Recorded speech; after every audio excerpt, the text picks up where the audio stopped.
ESPN welcomes you to the following presentation of the National Football League. Our preseason edition of Monday Night Football from Lucas Oil Stadium. Ravens head coach John Harbaugh's 11th season. Of course, won a Super Bowl, but no playoff appearances over the last 3 seasons, when they are 4 games under 500 in that stretch. The Colts won the toss. They deferred, so the Ravens will receive. Rigo Sanchez will be kicking away, and Tim White is back deep for the Ravens.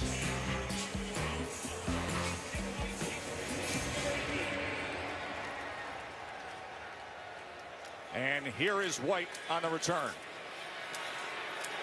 as he is met and taken down after a 26-yard return.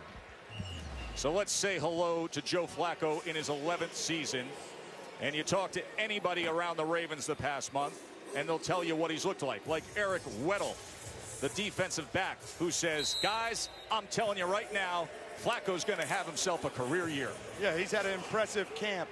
But make no mistake about it, this is an important year for Joe Flacco. He needs to put together some drives here in preseason. Play action to open up the game. Plenty of time to take a shot downfield. And it is batted away as he was looking for John Brown. Matthias Farley with coverage. There's a lot of talk about that 5.7 yards per attempt, and they're trying to change the culture. I like the mentality on the first play, going deep to Smokey. John Brown, the deep threat for this offense. It didn't complete on it, but that's the culture Coach Harbaugh is trying to create. It's been a point of emphasis all offseason. We're glad to see him do it early.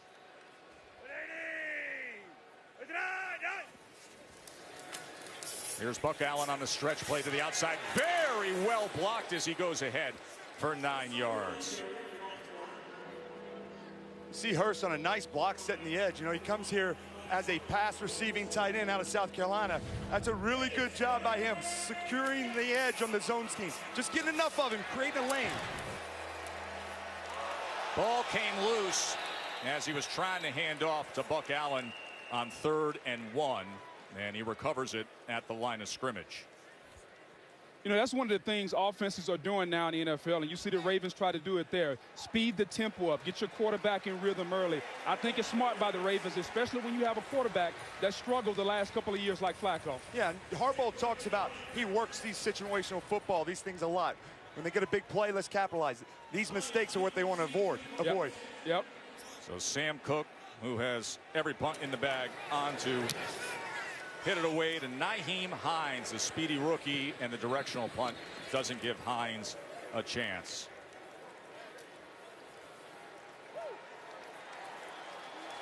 So here he comes, Andrew Luck, who went 585 days between games up until last week. Missed 26 games over the course of the last 3 seasons after a first 3 seasons of his career, which were stellar. It's great to see number 12 back on the field for this offense. It's been a long time coming. There's so much optimism for him. Just string together a few drives.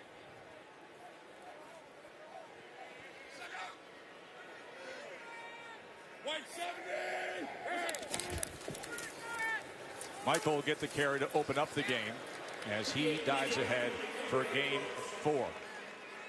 So he doesn't miss a game in his first 3 seasons in the NFL, and then has played only 22 of the Colts' last 48 with. Yeah, he talked about having those jitters when he came back. He missed a lot of time over the last few years.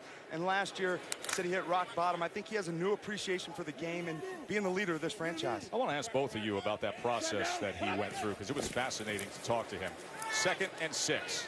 As it's incomplete, as he was trying to get to that line to make. He was looking for Chester Rogers. Guys, he said to us, you know, I started getting better when I stopped searching for the quick fix. Yeah, he said it was a long off season. Every day he wanted to wake up and like, I don't feel better. Why don't I feel better? And he said he had to get away from the quick fix. And he wanted to focus on just each day improving. And he said, you know, it's a little bit cliche, but that's how I approached it. And it's good that he's got a smile on his face right now. Always about the journey. More important in the end, it's about the journey. And Andrew Luck had to understand that. That was a journey that had some real lows, as he was so honest in discussing it with us. Here's a 3rd down and 6.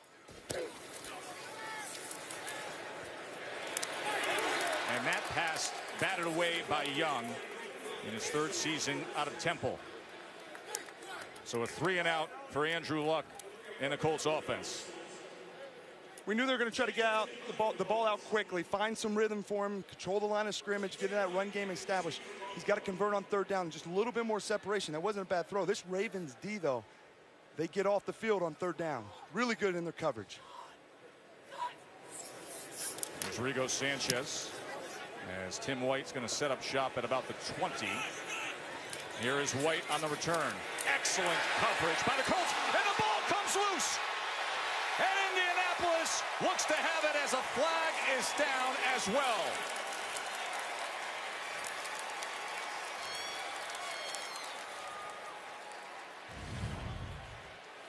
Looked like Luke Rhodes came up with the ball at the end here. Excellent coverage and the strip that time by Gathers. That's just a classic example of holding him up and letting your teammate, your brother, come in there and strip that ball out. Clayton Good job. Gathers.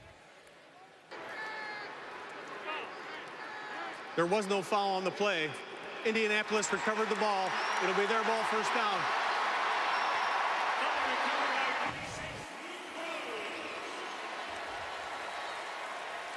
That booming kick by Rigo Sanchez that was launched with a 4.97 hang time that White had to wait on, which allowed for the coverage unit to be sitting right on top of him.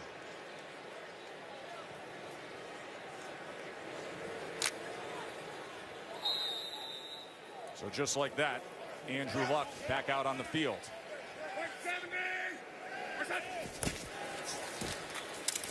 Christian Michael not finding anything in the middle against that Ravens defense. That was Brandon Williams with the tackle. Yeah, and Frank Wright and Andrew Luck, they're trying to build this relationship. Frank talked about it when he came in here. He wanted to build this relationship on trust. He has a way with quarterbacks. He said he wanted it to happen organically. This is the area of the field Andrew's trying to capitalize on. It's the most important relationship on the football team, guys. The quarterback and the head coach, they have to be on the same page. 2nd and 10. Here's Michael again. This time just a gain of 3. So it'll be 3rd down. Ravens fumbling on that punt return moments ago. Last year they were tied for the 2nd fewest lost fumbles in the NFL.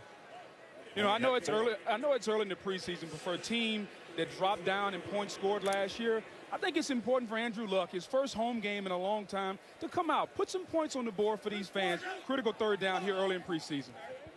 3rd down and 7. That's Williams in motion.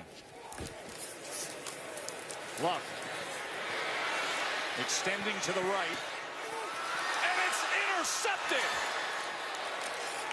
Levine with the pickoff. So prime position for the Colts, and instead a turnover. Anthony Levine playing the ball off the deflection. Well, they were hoping that the big flag would be waving moments ago, but instead the red zone interception. Anthony Levine with the pick for the Ravens. The Ravens led the NFL last year in red zone receptions with 4. That defense, they just really pride themselves when that ball gets down in the red zone. Find ways to get turnovers.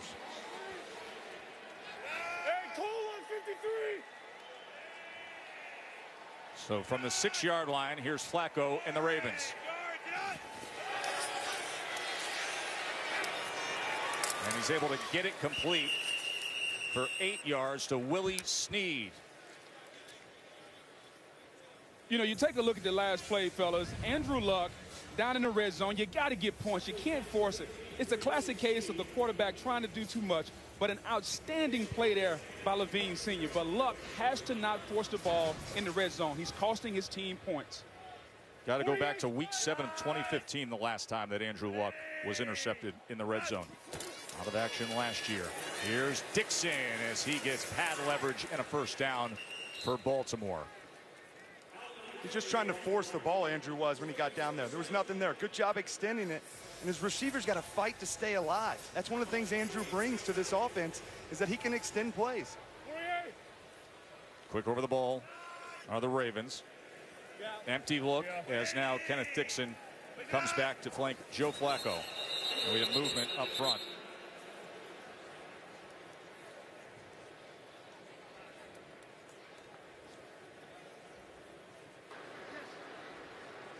Neutral zone infraction.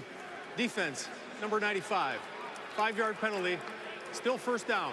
Whit, I brought it up to Boog before we kicked off. Joe Flacco newly motivated. Is it strictly because of the presence of Lamar Jackson, the Heisman winner from a couple years ago? Well, you can't ignore that. I mean, they draft a guy at your position in the first round. It's going to get your attention. But I think he has a bigger focus. He's been a Super Bowl champion. And those best quarterbacks, they're relentless in their approach. He knows he has to get back, and he wants to get to be an elite quarterback. He has to improve his play. We're going to see Lamar a good bit tonight. For now, Flacco's second go of it. 1st and 5 after the penalty. Play action. And he's able to connect with a big tight end who goes up and then it's down. A flag is down as Nick Boyle came skying through like a pro wrestling move to meet the defender.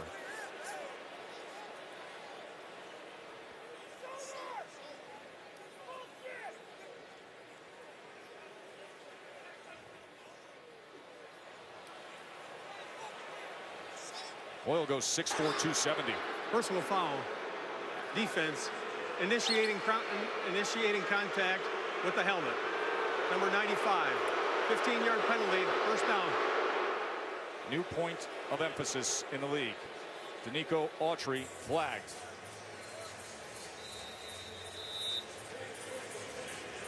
That's one of the things they're trying to do, this Ravens offense, is find ways to take shots. And it's easier said than done. What the Ravens are trying to do is get him outside the pocket on these play action passes. They tried to look vertical. It wasn't there. He dumped it down to his tight end.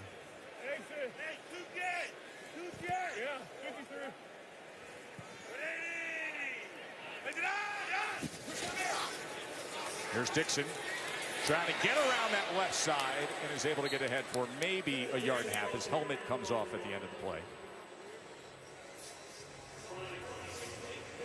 Joe Flacco talks about going to the play action, fast tempo, up-tempo offense that he wants to do. He wants to get back. Give me the keys to the car. You know, let me get into the line of scrimmage. I'll make the calls, make the adjustments. He feels rejuvenated because he's got a full group of new arsenal of the weapons on the outside. He's trying to take advantage of these guys and their speed.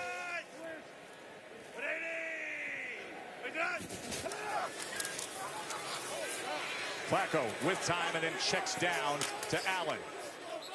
Who surges ahead and is going to be close to that line to make. Well, plenty of new weapons for Joe Flacco to enjoy, including a new wide receiver crop with Crabtree and Snead and the ever-speedy John Brown. And then they went out and drafted a couple of fine-looking tight ends, including the first-rounder Hayden Hurst. Yeah, and these new receivers, they're all veteran players. They know how to make plays. But the tight ends, Joe has loved these tight ends for a long time around here. High percentage throws, get it out of his hands, and move the chains. Love the veteran quarterback changing the play at the line. Love it. Gonna run Allen on first down, and he is wrapped up immediately. No gain as Hassan Ridgeway corralled him.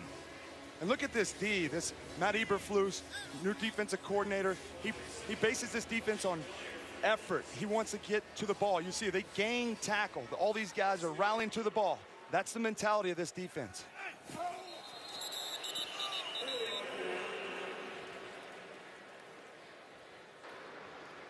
Ball start. Offense, number 82, 72, I'm sorry. 5-yard penalty, still second down. Matt Eberflus talked about when he got hired here. He actually got hired with Josh McDaniels. He stayed on with Frank. Day one, they talk about the pursuit drill. Run and effort. If you decelerate or turn it down, you got to keep going. You see the coach at the end of the line? You're going to full speed. They got their eyes on it. Thumbs up to acknowledge that that's the way they play. It's pursuit, pursuit, pursuit. That's what this defense is built on. I'm laughing looking at you do the voiceover to the pursuit drill there. As the check down pass to Dixon, and Dixon keeps his bouncing for you, because my vision is right now your grandfather, who was your high school football coach, is watching that and saying, that's what I'm talking about right there, Jason. Yeah, it's a day one principle, but I got to say, after playing 15 years in the league, it wasn't until Matt Eberflus and Rod Marinelli came to Dallas that they actually coach effort.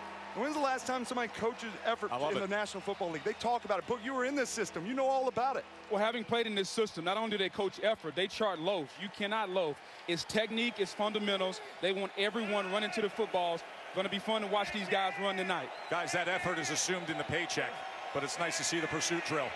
High school days all over again. 3rd and 7 for Flacco.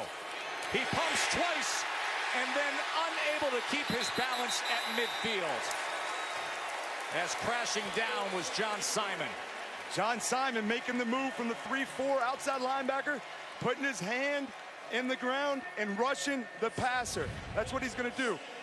You're going to see him on the outside. He's going to come up and around the edge and collapse that corner. It's tough on these linebackers, and when they do that, it's all about the rush inside. They have a little ET game, just shakes it off. It's hard for these offensive linemen to pass that off inside. Good rush by John Simon. He's making the adjustment pretty well. Here's Cook throwing a knuckleball punt at Hines, who fields it at the 13. Boy, Cook's got everything in the bag. The boomerangs, the misdirection. You saw the knuckleball right there. More Andrew Luck when we return to Monday Night Football. Luck, since 2015, the Colts have put up 25.5 points per game, 366 yards. They have collapsed without him. Just 17.2 points per game and 287 yards. Of course, they were without him last year, and now we get to see him back out there again. Preseason game number 2. Played 2 series in preseason game number 1. Those finished with a couple field goals. More importantly, he took a couple hits, and he had fun. He's enjoying being healthy, and he's enjoying the game again. He really is. He feels rejuvenated. He likes his weapons that he has, and he loves this offensive coaching staff. Josh Ferguson, the running back in for the Colts, as he gets a bit of a push for 3 yards. Well, guys, and you mentioned Luck. He's just got to play smarter. You know, we can blame the offensive line, which under Ryan Grigson wasn't very good, who's the GM. This new GM, Chris Ballard, he's put an emphasis on protecting Andrew Luck. They're going to protect him, but he's got to do his part and not hold the ball in the pocket. Yeah, to your point, they go out and they draft Quentin Nelson, starting left guard, the rookie out of Notre Dame, who was the top offensive lineman taken in this past NFL draft.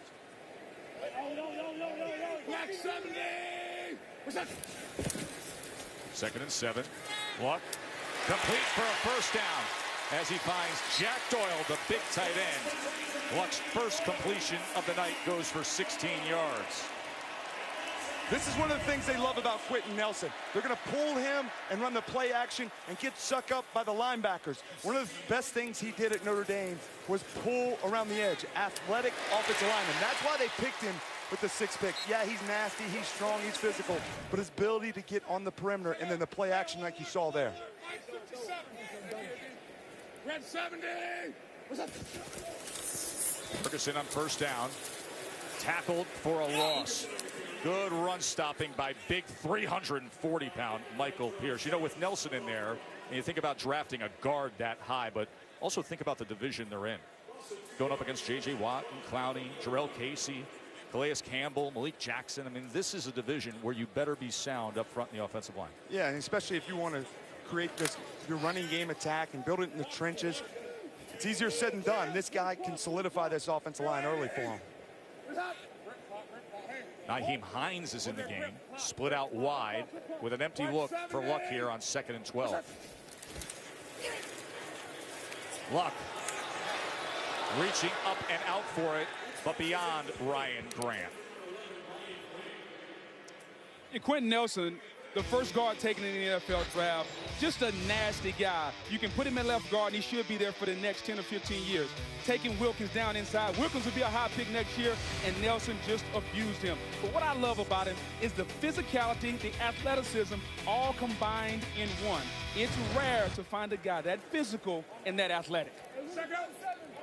He just plays the right way, Bug. It's great to see those guys transition. Absolutely does, man. I love how Bogue emphasized nasty. 3rd and 12. Luck. Good look that time. Step forward and found Doyle again for another first down. And that's what Andrew Luck brings. We talk about him holding the football in the pocket.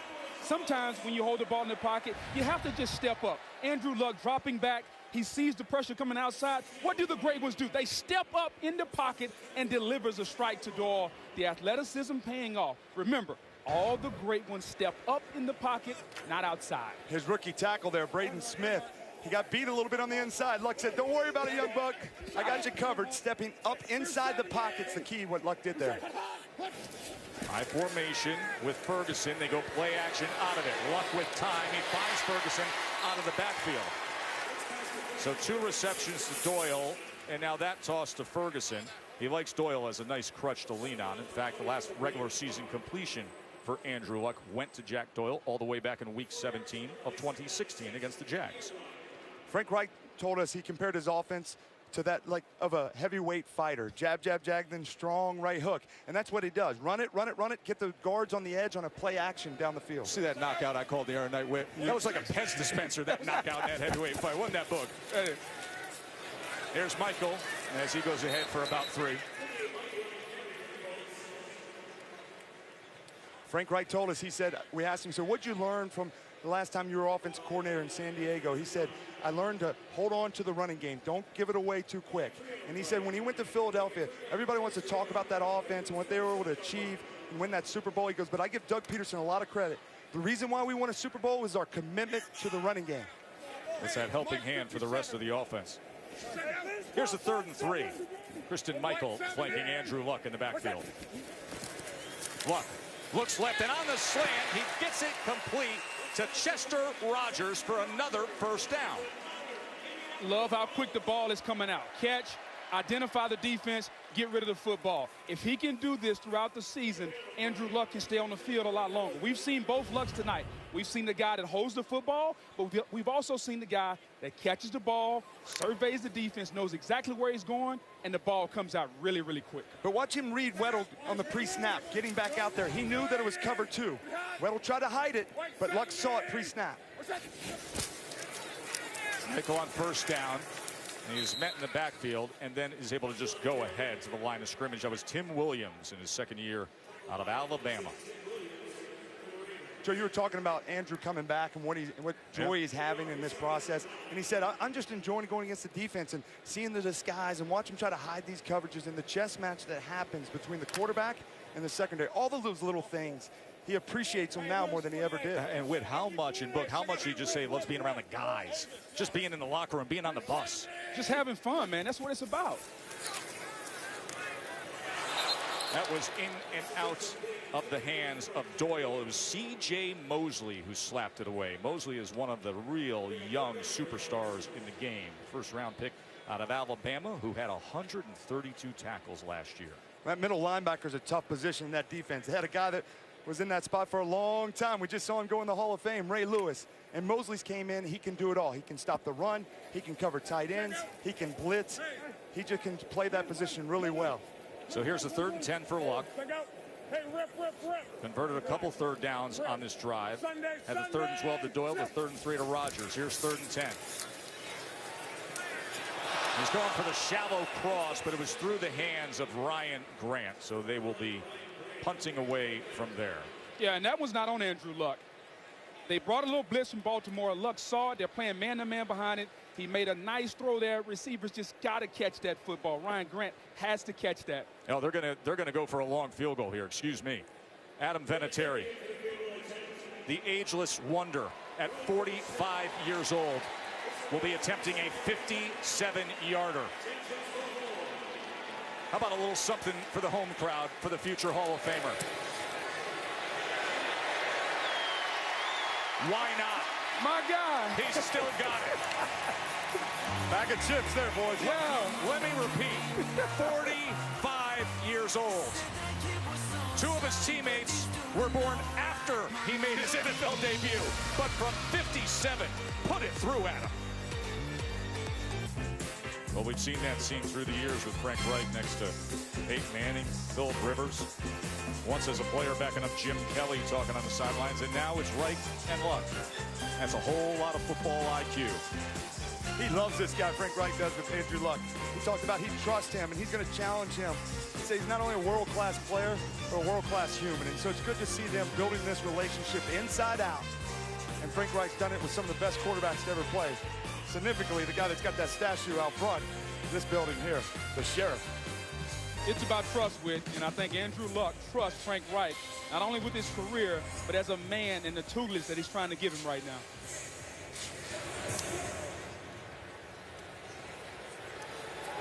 Here's Shenarian Grant from the goal line. Catches a seam, keeps his balance, and all the way out towards the 34-yard line. Now you think about Joe Flacco and his career, and there have been so many changes when it comes to the staff of the Ravens. In fact, this year will be his third season with Marty Warningweg as offensive coordinator. But over the last 7 years, Trestman was there, Kubiak, Caldwell, Cameron, all the offensive coordinators and all the change that he has had to deal with. And now, year number 3 with Marty Warningweg. Yeah, building a relationship with a coordinator, it's hard. It's important for him to know you and feel comfortable with you and that you can communicate with them. Joe feels he has that with Marty Warningweg. Checks down underneath to Buck Allen, who's wrapped up after 2 yards there. How difficult is that, Whit? You went through it for your longer. You played a decade and a half. A lot of changes to staff. How difficult is that?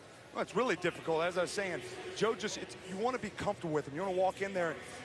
You want to be on the same wavelength. You think about Josh McDaniels and Tom Brady and the connection that they have. They already are ahead of the game when it comes to Tuesday or Wednesday in the preparation. So Joe's had to build that. You know, you got to understand that it's a bottom line business. So if you don't perform, it's going to be hard. Adam Vinatieri is the difference on the scoreboard. At 45 years old, a 57-yard field goal. That's the Colts up 3-0.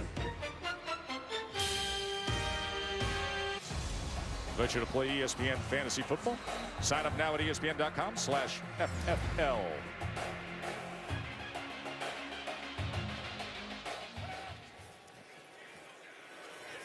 Start of the second quarter. And a big completion down the near sideline to Michael Crabtree, his 10th season out of Texas Tech. And this, with the Flacco-Crabtree connection, has been the buzz of Ravens camp. Yeah, just really good feel by Flacco to understand that Crabtree's just going to settle in there, and I can drill that ball in cover too.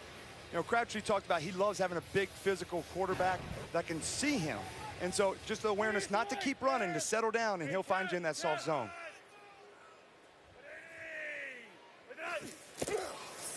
Here's Buck Allen. Gets a great block from the tight end. And a flag is down as Farley comes in for the tackle. That was Nick Boyle out there on the edge to free the way. Really good block by Boyle, coming around on the counter trap, and you just got to throw your legs out there. That's a nice cut block. It's easier said than done. You know, those tight ends don't do it nearly as much.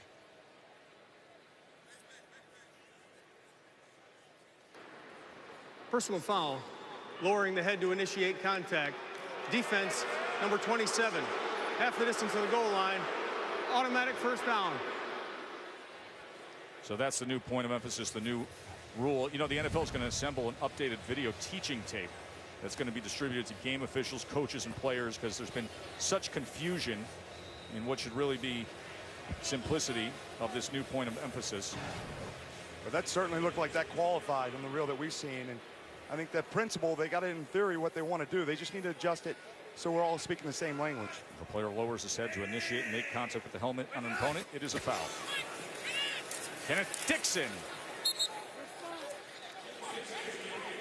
You know, it's just one of those things, guys, where I think the people in the room making the rules have to understand that these players are trying to lower their shoulder. But I dare anyone out there, lower your shoulder without your head coming down also. It's almost physically impossible. So they're going to have to tweak or adjust the rule a little bit because that's just not possible to do. One of the things the Ravens offense is doing here, they got 2 tight ends in. They're trying to take advantage of keeping the Colts defense with the big linebackers on the field. 2nd and 4. Flacco batted down at the line of scrimmage. That was Autry getting right in the path of that pass. Love what the Colts are doing, Joe. They're playing their defense. Matt Eberflus is playing an over front, and these guys are dropping back playing zone defense. That's the defense I played in Tampa and Indy. They're going to play it and make you beat this zone defense. Zone droppers, corners, dropping on their landmark, reading the quarterback's eyes. 3rd and 4. John Brown inside, may try to hit him in underneath. Flacco to the end zone. Did he get it? Smokey Brown.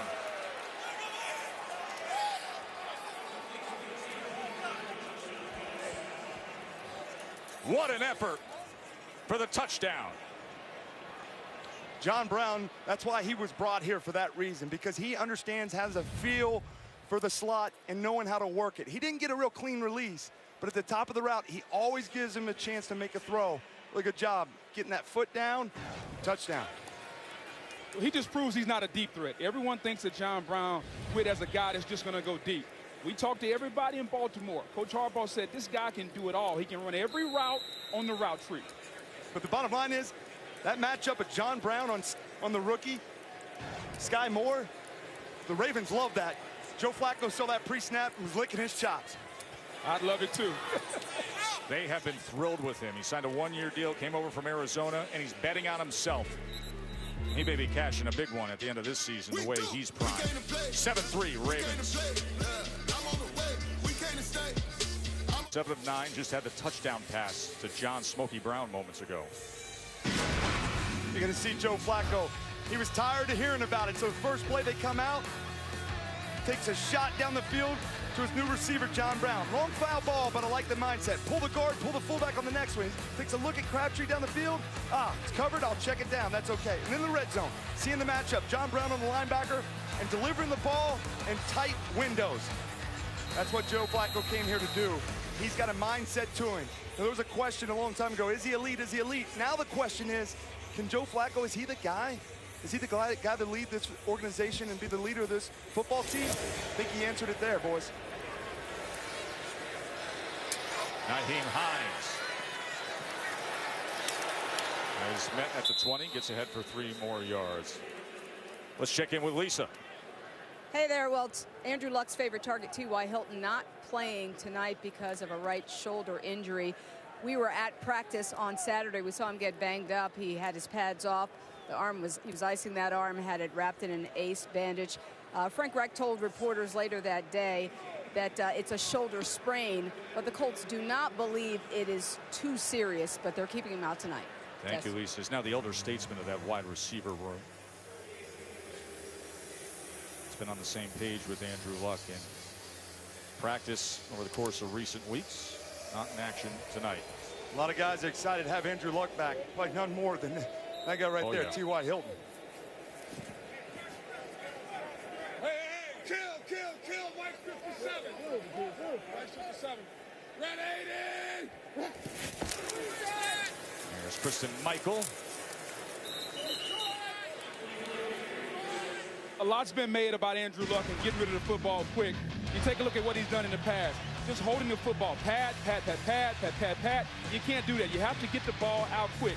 Frank Wright and Chris Ballard, the emphasis was catching the ball and get rid of it quick. That's what he's done tonight. You can already see the fruits of the labor paying dividends tonight. Boys, Andrew Luck's not going to hold the ball this year. He said, I've gotten better every day of camp. Feels like he's got a new lease on his football life. White 70. What's that? 2nd and 8. Shallow cross and taken down right away is Ebron. Ebron, one of his new weapons there. Brought him in, free agent. I think he's going to pay dividends for this Colts team. And, you know, talking to Eric Ebron, guys, on the sideline in practice the other day, he said the Detroit days are gone, okay? He's got a new lease on life. He had a kid. He's got a 10-month-old son. And he said that focused him in on playing football. He was young and immature when he got in this league, and now he feels like he's ready to go because of his newfound focus. When he got into the league, he was the 10th overall pick in the draft in 2014. Yeah, he had high expectations, Joe. And it's hard for tight ends to make that transition because they want him to block. And he wasn't willing to do that early in his career. Says the guy who has the 4th most receptions in the history of the sport. Taken down is Luck. And it was Sizzle himself, Mr. Suggs. Yeah, you're going to see Sizzle here. You know, this play, you got to know where he's at. He's got 125 sacks. Jack Doyle just gives him a little chip. Left tackle. Let me tell you something. I know it's a young guy coming in there for Anthony Costanzo, Laravian Clark, but guess what? When in doubt, block the guy that's got 125 sacks. His name's T. Sizzle. The Benjamin Buttons of NFL edge rushers. 16th season, now 35 years old is Suggs. As Grant calls for the fair catch at about the 36th. Look at him still getting after it after all these years.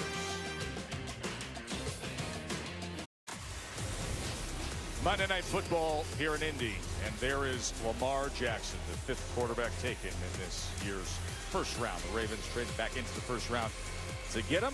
The Heisman winner from 2016, who told us yesterday, said, guys, it feels like my freshman year again. Well, he got better as every week went on in his freshman year at Louisville back in 2015. He finished that up with being a bowl MVP. A year later, he was the Heisman winner.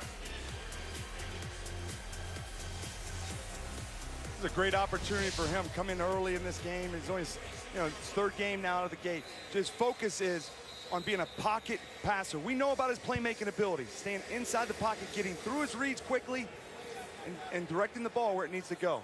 I just want to see the game slow down for him. The game was moving too fast in the first couple games. It's got to slow down for him to play in the pocket. Jackson's going to hand off to Edwards on his first play as Edwards spins ahead for 1 yard. Fellow rookie out of Rutgers, Hassan Ridgeway with the tackle.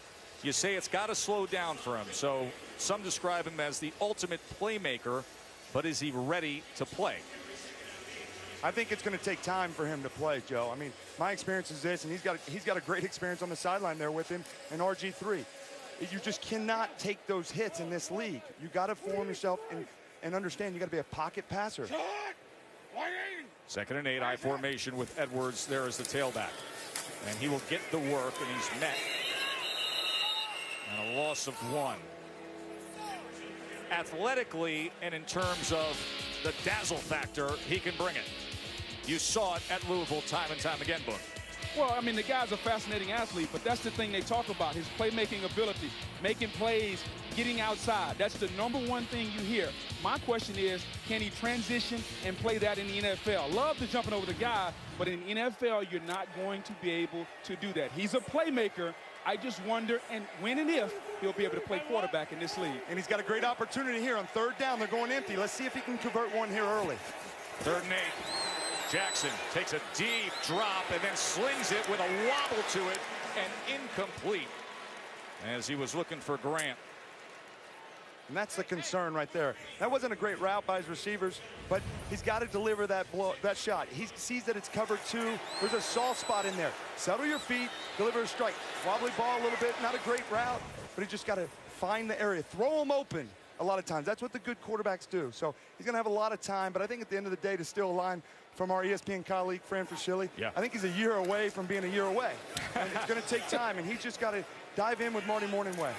Sam Cook with Hines fielding that punt.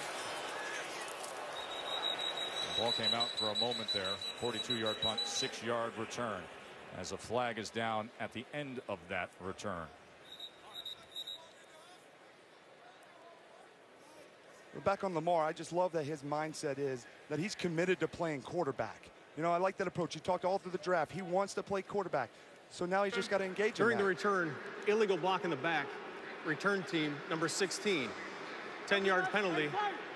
1st down Indianapolis. Timeout. You know, Lamar entered tonight with the 2nd lowest completion percentage of any rookie quarterback this preseason. Just under 40%. Part of downtown Indy. We're not far away. Watching Andrew Luck as the Ravens lead 7-3. The Colts offense held without a 1st down on 3 of their 4 possessions. As Luck tries to get back to business, pressure comes straight up the middle. He was pushed back and he throws it away. Yeah, we've seen a little bit of everything from Andrew Luck tonight. You know, he's trying to knock off the rust. It's early.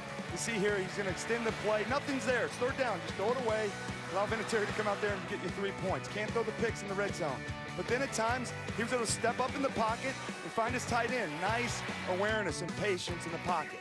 But this one really isn't on him. It's a tough sack by T-Sizzle. You know, he felt that one, but he talked about that. Being able to take those hits, it made him feel like he was back. He's hoping to put a nice drive together. 2nd and 10, shallow cross, complete. And to the 19-yard line goes Eric Ebron. You know what I've seen tonight is a guy that came out super jacked up. You should have seen the fans down here all on the sideline. These fans were jacked up when Andrew Luck came on the field. You think it impacted him, Boog? Well, I think he came out a little jacked. It's the first time he played at home in a long time, and I think he wanted to prove something. That's why he forced that throw. I think this series here is about Andrew Luck going against the twos on Baltimore. Let's get a drive going. Let's get some confidence for your one offense. 3rd and 5. See if he can stay on the field.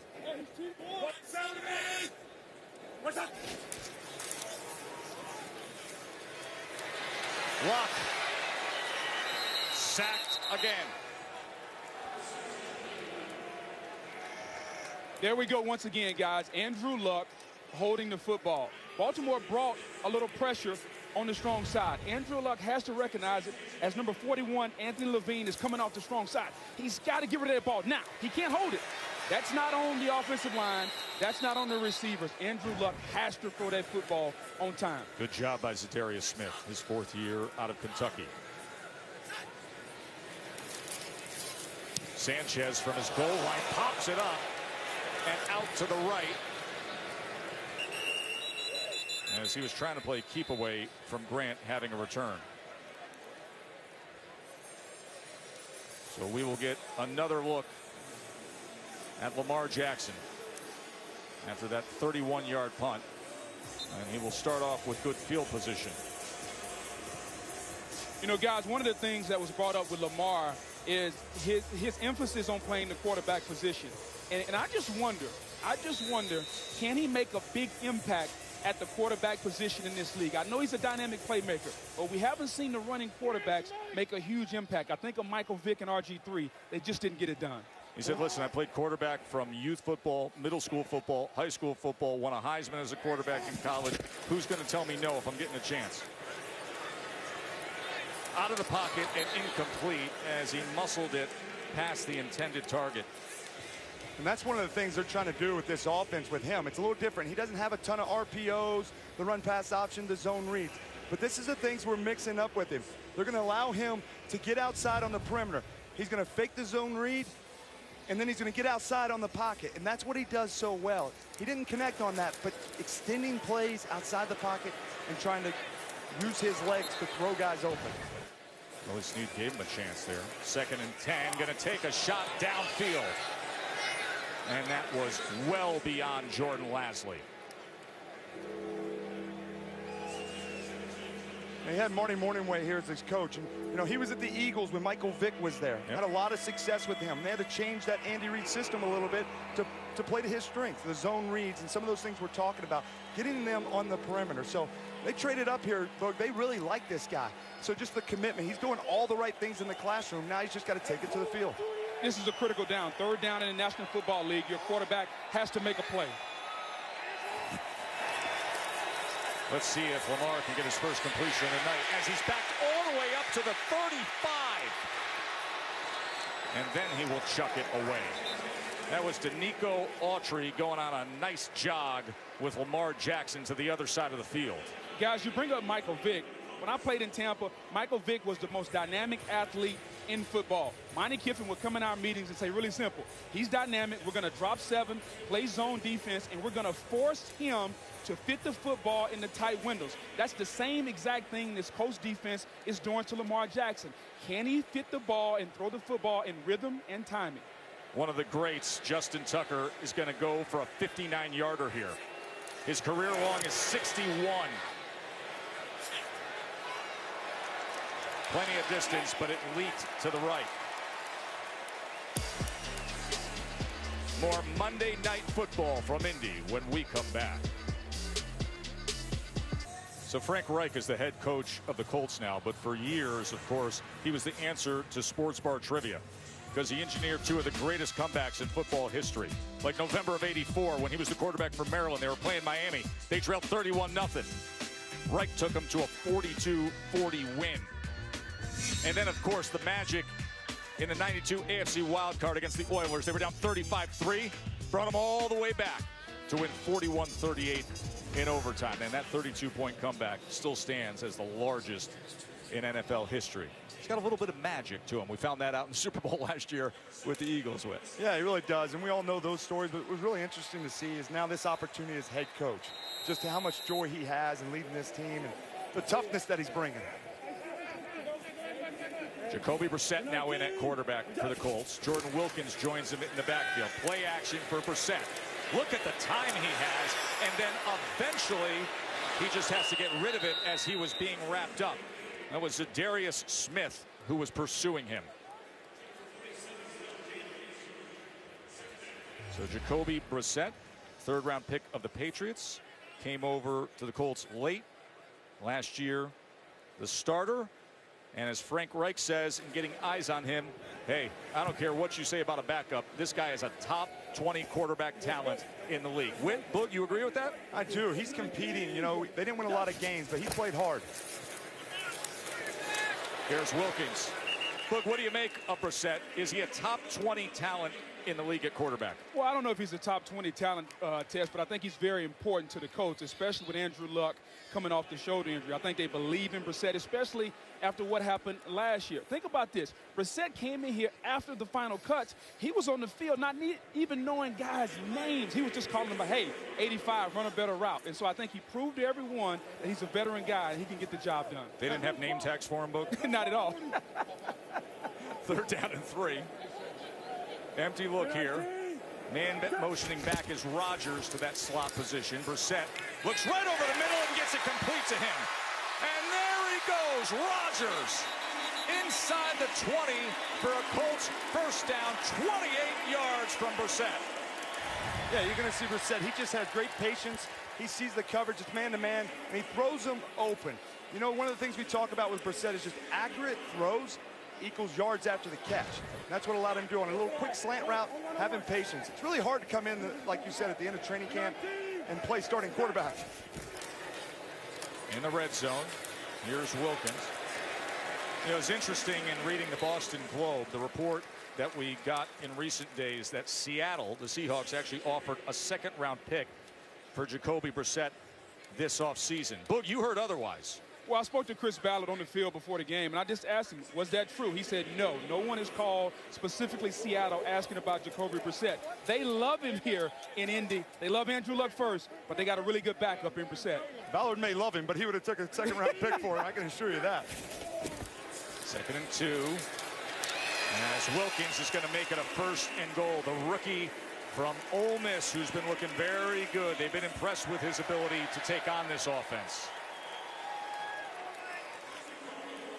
They like going up tempo in that red zone, try to capitalize. I think they're going to run it again. Give it to them. And that's exactly what they do as Wilkins, the ball comes out, and it goes ahead to Rodgers. What an oddball way to score a touchdown.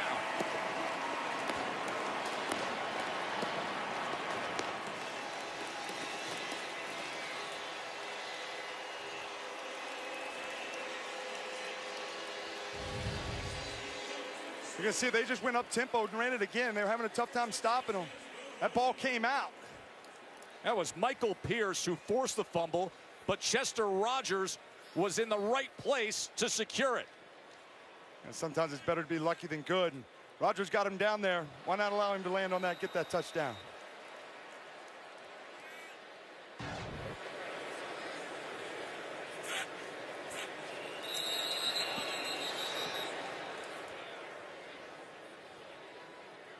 Chester Rogers with the fumble recovery after that Jordan Wilkins run.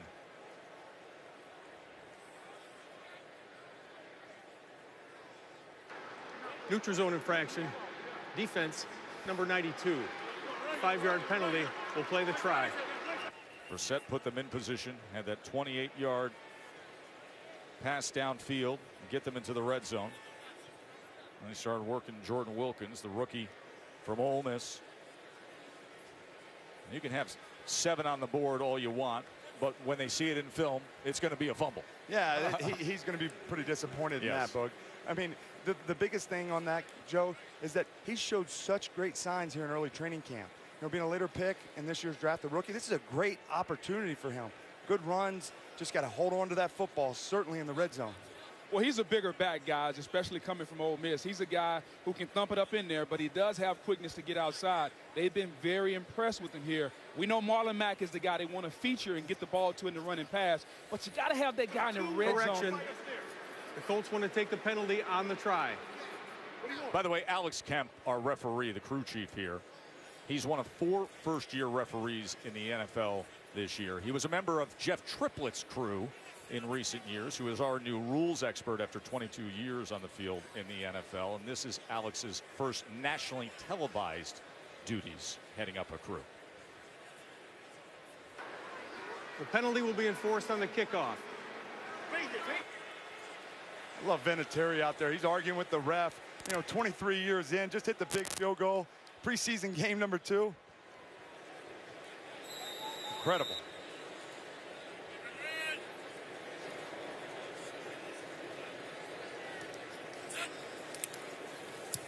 Fumble recovery for the touchdown, and a 10-7 Colts lead. And we'll be back in 15 seconds. Joe Tessitore, Jason Witten, Booger McFarland, and Lisa Salters with you on this preseason edition of Monday Night Football. Rodgers with the fumble recovery. Head coach Frank Reich. You know, so interesting. He was an intern here. In his mid-40s, he's a pastor. Gives that up, says, I'm going to be an intern for Tony Dungy on the staff here in Indianapolis. Fast forward a decade later, after all the success he had, San Diego, Philadelphia, the head coach now, first-year head coach at 56 years old. And he thinks he's ready for this opportunity. He talked about it. You know, it was kind of difficult in how he got this job. You know, with Josh McDaniels turning it down. He said, I was never focused on the next job. I always put my attention on the job that I have now, coming off that Super Bowl win. And, you know, he really enjoyed Doug Peterson. They related a lot together to each other, you know, both being former backup quarterbacks. And he said, you know, the thing about Doug is he was so comfortable in who he was in his own skin. You can see that in Frank.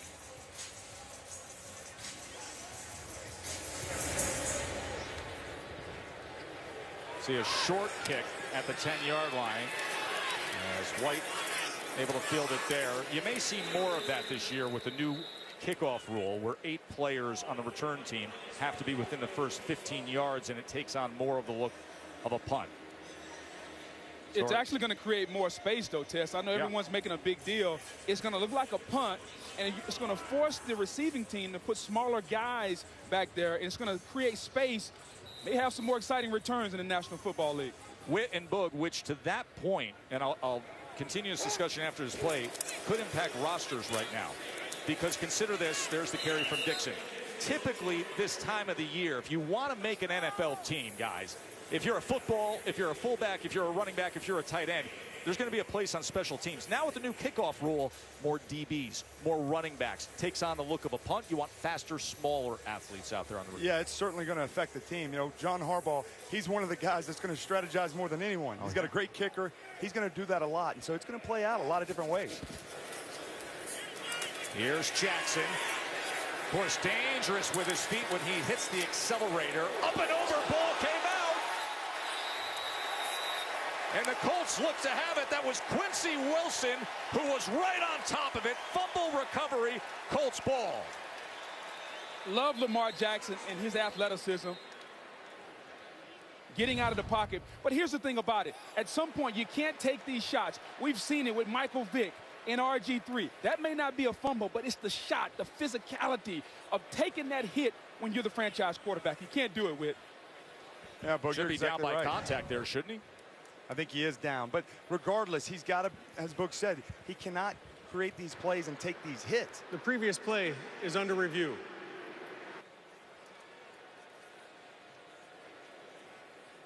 So let's take a look here.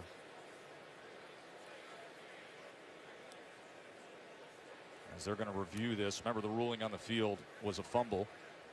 Danico Autry is down at the end of that play. Let's bring in our rules expert, Jeff Triplett. Spent 22 years on NFL crews, on the officiating crews. Jeff, what do you see? Yeah, I see the forearm all the way down on the ground with the control of the football. So I think we're going to overturn this and put him down by contact. Thank you, Jeff. You see Coach Morningway telling him, Lamar, you got to protect that ball, and you can't take those hits. And so, you know, we saw it on the previous possession when he tried to escape the pocket, Joe. These defensive tackles and defensive ends in this league, they are really fast. I mean, there's no questioning that Lamar's got a lot of athletic ability, and in critical downs, he's going to have to escape the pocket and use his legs. But he's got to be smarter with that, and he has to protect the football. You know, that's why we have this conversation about should Joe Flacco be worried. I don't think he should be. Lamar Jackson, at best, in my opinion, is 2 years away from having an opportunity to see if he can play quarterback in this league. I think he's a playmaker right now, and they're going to figure out ways to get him, whether it's the RPOs, whether they have him and Flacco on the field at the same time. But after review, the ball carrier's forearm was down on the 30-yard line. It'll be Baltimore's ball, third down there. Please reset the game clock to 4 minutes, 43 seconds. And that clock will start on my ready for play signal. So now he's got a third down. Let's see if he's able to kind of send in the pocket and convert one, put a couple drives together.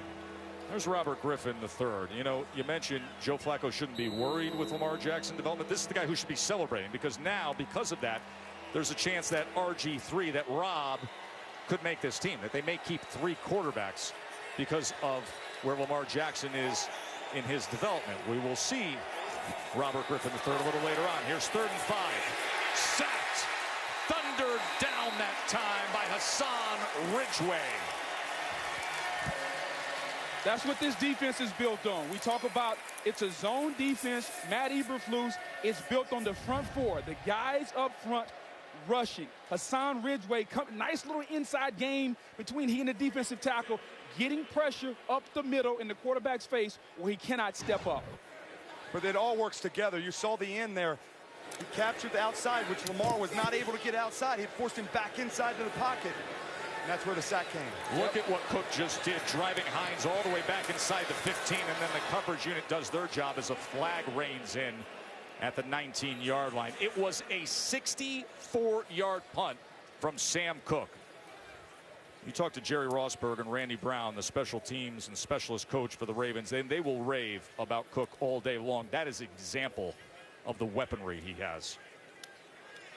It's kind of the way Harbaugh plays, though. I mean, he was a former special teams coach. He loves these great specialists. He's got really good weapons with his guys here, but he wants to change field position. Illegal block in the back.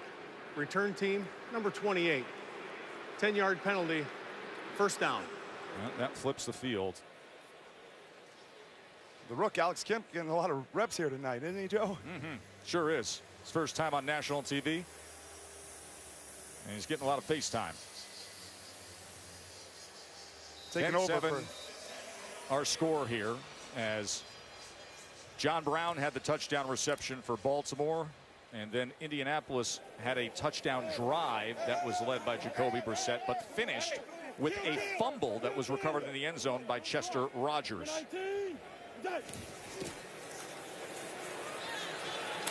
Here's Michael around the left side, as it was well blocked, and he went untouched until he went ahead for a gain of 9. Well, there is Don Wink Martindale. Yes, Wink Martindale, as in if you're a certain age, the old game show host. Said he tore the whole defensive package down, built it back up, and trying to make it easy to teach. Yeah, this system's been in place for a long time. You go to the late 90s, early 2000, you know, with Nolan and Rex Ryan, and the list goes on and on. He's trying to carry on that tradition, but he did. He said we had to regroup and rebuild this defense. 40, 50-40. 19. Second and 1. Michael, another good looking run. Flag is down. We will check on that. I think Martindale's excited about this defense, Bug.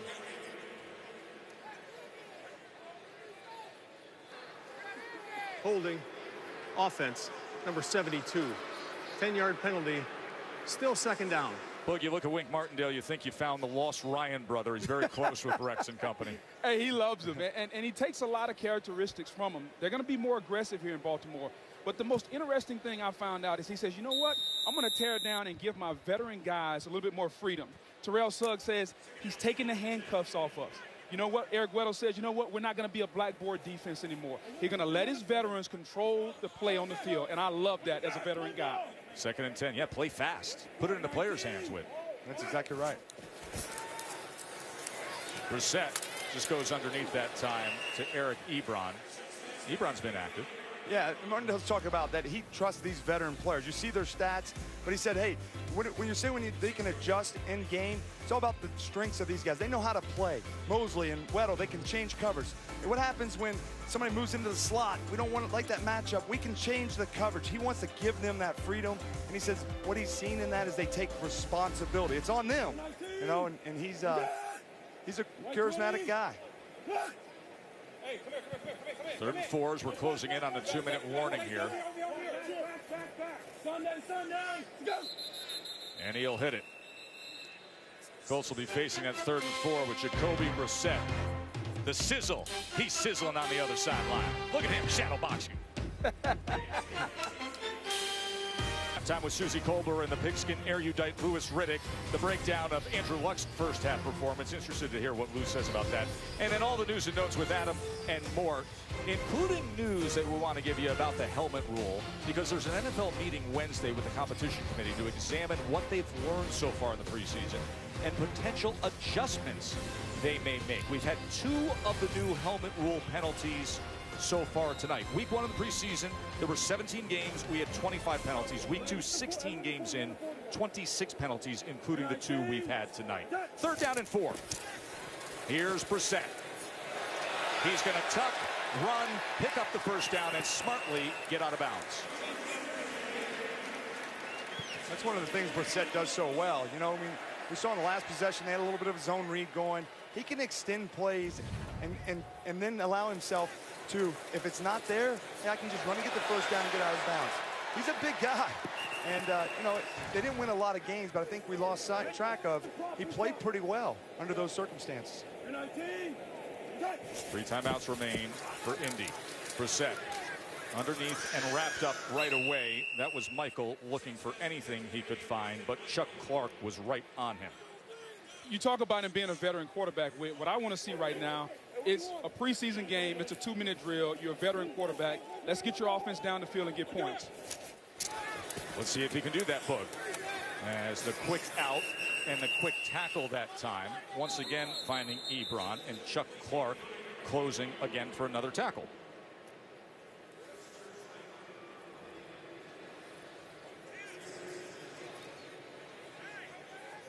Timeout used by the Colts. You know, with Brissett, he has a good awareness to, all right, I can just get it with my legs. But you're right, Boog, he's got to figure out a way. And I'm anxious to hear your thoughts on it. Just, you know, can he lead a team? I mean, he learned under Tom Brady. Coach Bill Belichick really liked him, but then they traded him. And then have an opportunity to play last year. He showed some good things, but can he take that next step? You mentioned top 20 quarterback. I don't know. You know, we need to see more. We need to see more. Well, I don't know if he's a top 20 quarterback, but I think he proved last year coming in an adverse situation that he can come in and perform. I'd love to see him get an opportunity with a team all season. Well, Indianapolis would love to have him as a nice security situation for Andrew Luck and a future beyond that. As he hit Cason Williams, who was turning back to the inside and unable to convert on 3rd down. Stanley Jean-Baptiste had coverage that time on Cason Williams. Williams just got to win on the outside, though. It's single high, man-to-man, 3rd and short. You got to go get separation. That's where the ball says it needs to go. Yeah. You're going to throw it outside when it's single high like that. He's got to convert. He was trying to throw that back shoulder fade with, just couldn't get it in there. Bad timing. Rigo Sanchez last punt was only 31 yards. This one, he goes directional and high. It hits near the numbers and then takes a side bounce as a flag comes in.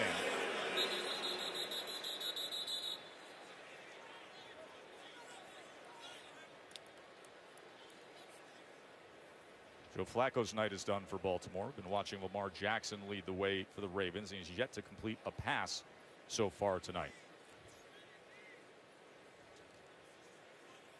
Really getting to know Alex Kemp, aren't we, Whit? Yeah, he's taking over for Ed Hockley for TV time. Invalid fair catch signal. Receiving team, number 14. You know, it's interesting with Lamar Jackson. He hired his mother, Felicia Jones, to be his manager instead of signing with an agent. So he goes into the NFL draft, and he ends up being a 1st rounder, 32nd overall.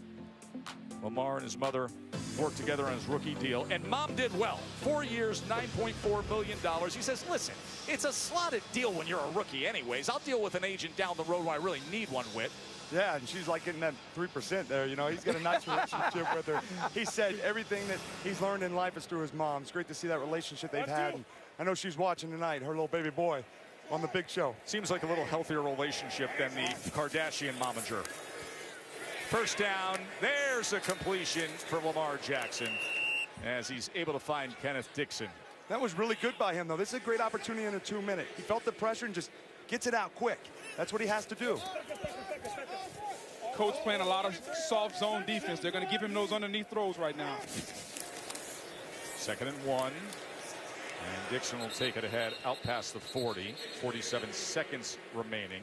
And a first down and a timeout used by Baltimore. All right, so here's the deal. So Mom is the manager. He doesn't sign with an agent. But we were there when he told us this. We talked to him about it. You say there are other considerations beyond just slotting the salary of a rookie deal. Well, for me, here's the thing that I see. I think he trusts his mom. His mom has been with him all his life. She's always helped him make those very important decisions. So since the money is slotted, why not keep your mom on? Lamar Jackson needs someone around him that he can trust. I really have no problem with it. Yeah, there's some language in the contract she may not know, but from a trust standpoint, I really, really like his mom as his agent. And it allows him to put his focus on football, is what he's trying to put his attention to. Quick sling and a quick reception out towards midfield to Dixon. Again, they have 2 timeouts to work with. They use another one here. We'll find a little bit of a rhythm with the 2-minute stuff with. Yeah, he's doing a good job. You know, they're playing soft coverage like Coach said. He's checking it down underneath. And that's one of the things that's tough for Indianapolis is when they go to that cover 2, they only got 4-man rush up there. And so they can run the football still. And they still got timeout left for Baltimore. And so he's doing a good job. That's a good test for him to get in this 2-minute situation. Be a big confidence boost, too, if he can bring him down the field and get a score here. Lamar Jackson, 2016 Heisman winner. He's got such a nice personality, too. You know, you talk to guys on the team, and we talk to everybody about Lamar Jackson, say humble. What a humble guy. Yeah, and we saw that in our meeting with him. He's yes, sir, no, sir. And he's really embracing this opportunity to learn from Joe and find his role. And he's been leading on Robert Griffin III as well. 2nd and 3. And another completion here as it's Hayden Hurst, the fellow rookie, the first rounder out of South Carolina. Really good job by Hurst, understanding the coverage, okay? A lot of times, tight ends, when they get to the top of the route, they want to round out of it. He comes out of it, he's got to get downhill because that corner is right on his hip. So Hurst has this speed. We saw him at South Carolina, he did a lot of great things. He's athletic, but he's got to learn the nuances of running routes. You've got to come back to the ball because they're closing quickly. Good route by the young fella. 35 ticks left in this first half. I'm doing it again. Jackson had a curl out of it. Going to try to get that corner and runs out of bounds with 29 seconds remaining and a 4-yard run by Lamar Jackson. That's the thing that you can't teach, Tess. I'm sitting here 20 feet from him, and you can just see him run by the guys from the Indianapolis Colts. The ability to be that fast and that athletic. They had the angle, but the angle didn't matter when this young guy gets on the corner. That's the playmaking ability he brings to the Ravens. Boog, I hope your elevated perch can move fast enough. It can. 2nd and 6. Well blocked inside handoff. Kenneth Dixon as he muscles his way towards the 20-yard line, and they will use that timeout after the 12-yard run. Good call by Marty Morningway. Understanding that they're playing that soft zone, he has the opportunity to get that running game. It's tough on this defense. You know, you talked about Tampa Bay running this when you were in this system. Yep. It's really hard, though, when you don't have Boog and Warren Sapp inside. It's just the lead draw inside. Man on man with that 4-man rush. It's really difficult. Those linebackers have to shed and get up there and make the tackle because they're not 2-gap defenders up front. Now, this is what I'm curious to see as to how the rookie manages the 23 seconds without any timeouts left. Well, he's got to throw the ball out of bounds or in the end zone, right? Because he's not going to have time here or incomplete. So they're probably not going to run it anymore now because of where they are in the field. He's got them in field goal range, protect it, and try to capitalize with points. See the current drive there. Took over with 1:12 left. 7th play coming up here. Lamar Jackson backing all the way up and then throws it away. That was Margus Hunt coming after him. The big 6'8", 298-pounder. great job by the coach there on defense, guys. Yes, you've moved the ball down the field, but just like when we played this Tampa 2 defense, once you get in the red zone, those zones get a lot smaller, and Lamar Jackson has to hold the ball. And when he holds the ball, coverage and rush work together. They were able to rush him out of the pocket just now. And understanding the situation, he got to be accurate thrower down in this area because you got to allow your receivers to get out of bounds if you don't go for the end zone. 2nd and 10. Jackson to the end zone, well beyond Hayden Hurst. Like his mindset, though. Really like his mindset. He's taking a shot. It's a high throw. You don't want to leave it low in the end zone. You know, he knows that his kicker can make this kick in this area. Just taking shots. See if he can steal one in the end zone. Well, Whit, I like his mindset, but you got to be accurate with the football. He's only completing 39% of his passes in the preseason. I get it, deep mindset, get it downfield. But if you're going to be a quarterback in this league and be a franchise guy, you have to be accurate from the pocket. Can't force it in this part of the field, though, Bug. 3rd and 10.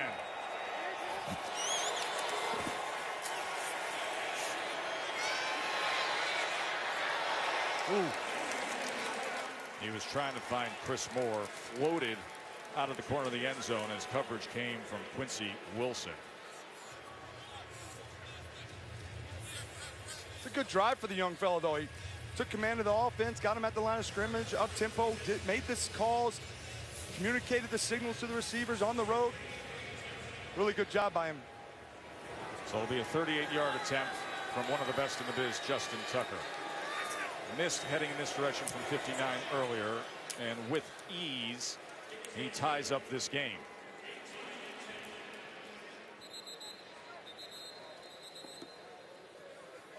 Always coaching moments, right? Got to take advantage. Yeah. Everything's a learning moment when you're Lamar Jackson right now. And handling adversity. That wasn't the way he wanted to start this game off. You know, he wanted to get some drives together. He had a sack. He had some bad throws on some 3rd downs. Let it go. You're going to have a short-term memory if you're going to play that position at this level. Comes back in. He runs a 2-minute, calls his timeouts, runs the football.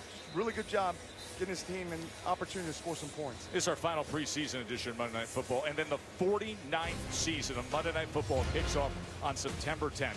And look at this doubleheader. You got Jets and Lions, so Stafford in action, and then at 10:15. We're going to be out west for John Gruden's return. Gruden goes and cashes $100 million, and 2 of you are stuck with me. It's the Raiders and the Rams. Coverage begins with Monday Night Countdown at 5 Eastern. Jets Lions will be Beth Mowins, Brian Greasy, Laura Rutledge, and then this gang will be out there to see Chucky back in the black hole. That is going to be an incredible atmosphere, isn't it, guys? I can't wait for it. I mean, can you imagine that black hole's going to be rocking, you know, to see Chucky back in there. It's going to be incredible to see. 10-10 at the break. Colts will get the ball to start the second half. Now let's get you to Susie Colbert and Louis Riddick in the studio. Susie against Gruden's return with the Raiders. We got a 10-10 game here between the Ravens and the Colts, where a lot of our attention was on the starting quarterbacks. Of course, the return of Andrew Luck this year, and Joe Flacco, who's been so motivated. All the reports out of camp is that he's been red hot. Looked pretty good in that first half. 7 of 9, 72 yards in the touchdown pass win. Yeah, he's been really motivated. Look, the last 3 years they missed the playoffs, and he has not played well. Comes back, he's got some new weapons. Saw this earlier, he's got a big play action. Long foul ball, they missed this, but they're setting a mindset that they're going to stretch the field.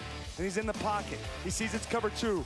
Michael Crouchy finds a soft spot and convert a big play. And then the red zone. Understand his receivers on a linebacker, pre-snap, and give him 6. That's what Joe Flacco is trying to do. He understands where he's at, and he needs to come back and play well. That was a touchdown pass to John Brown that happened in the second quarter, and then it was Jacoby Brissett who brought the Colts down the field, not Andrew Luck, for their 1 touchdown drive that was a fumble recovery in the end zone. We bookend it with a couple of field goals, and here we are 10-10. We'll get to Andrew Luck and what went on with him, Boog, in a second, as we saw extended play from Lamar Jackson as well with the Ravens.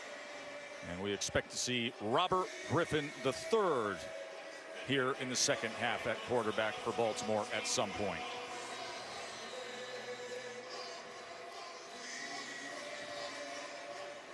There is Brissett. Corey Vedvik is now kicking for Baltimore. Rookie from Marshall, who's Norwegian born. Here's Nasheem Hines. as Nyheim Hines gets it out. Ball comes out again. And it is a turnover. Fumble recovery by Baltimore. Nyheim Hines coughs it up. And that was Chris Board with the recovery on special teams. And see him there, just hold him up. And that ball just, not only hold him up, he ripped the ball out too. An awareness on special teams. You want to grab the attention of the coach, make a difference-making play like that in special teams. Kai Nakua made a difference with the forced fumble. Yeah, and if you're Hines, you can be a difference maker on this football team. You can't turn it over on special teams because your team can't trust you then. So they're going to start on the 27-yard line. They'll do so with Gus Edwards. A great opportunity for Lamar here. He's got the ball with the turnover in the red zone. Can he just forget about what happened the first half and build on there at the last minute when he was able to put the 2-minute drive and just make some plays for his offense? We haven't seen that from him tonight.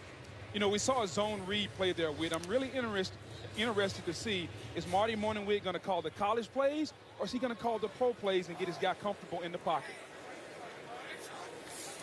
2nd and 8, play action. Lamar steps up in the pocket. Here's where he gets the engine revving and able to turn the corner and pick up that first down. When he makes a decision, snap of the fingers, and he's gone. 10 yards from Lamar Jackson. And watch him get outside the pocket when he gets there. 4-man rush. He understands he doesn't like what's open. He just turns the corner. And he's got difference-making speed. That's what he can do. With these 6-man box, he's going to keep running it. Coming off the zone read, made the first man miss as he worked his way inside the 10-yard line. Take a look at his first half here for us, Boog. Yeah, I mean, Lamar Jackson, we know he's a dynamic playmaker, a guy that can come out and make some plays. Him dropping back, nice throw right there, just didn't get it exactly where he wanted. Now he's trying to use his athleticism. A guy holding the football too long, had to throw it out of bounds. But we know the guy can drop back and make some plays right there to Hayden Hurst on the money. And then the thing that we love about it the most, the speed around the corner.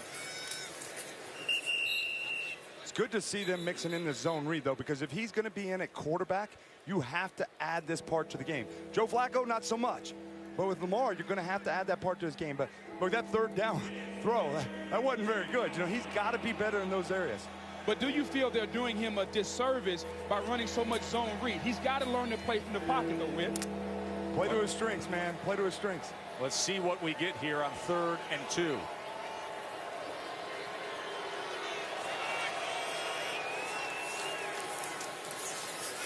Jackson, 3rd and 2 to the end zone, and it is caught.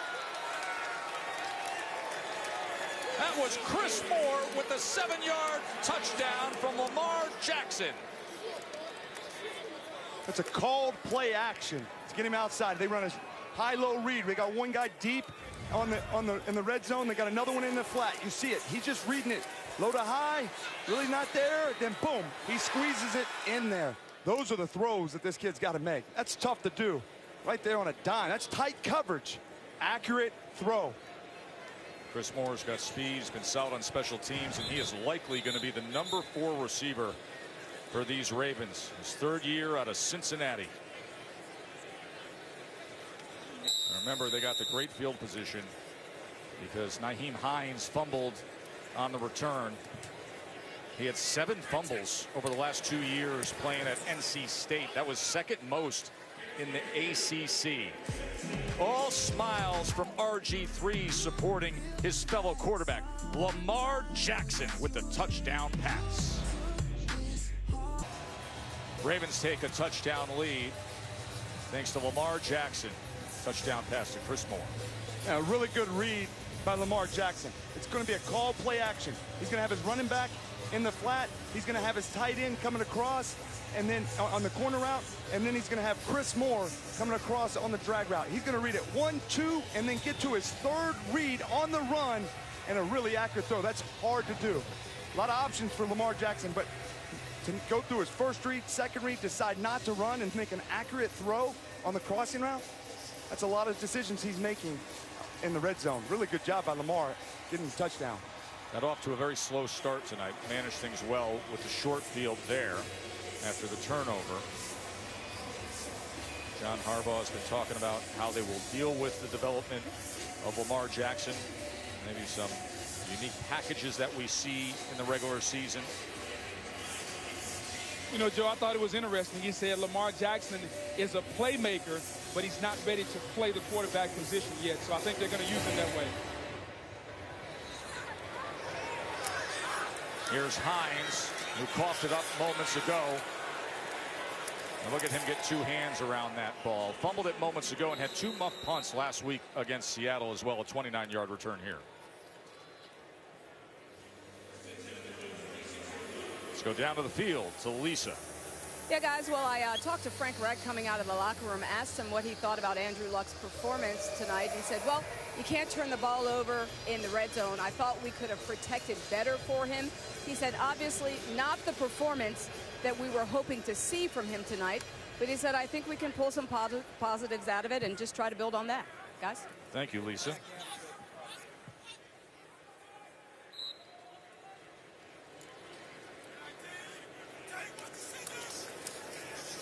Brissett steps up, has green grass in front of him, as a flag is down back at the 23-yard line.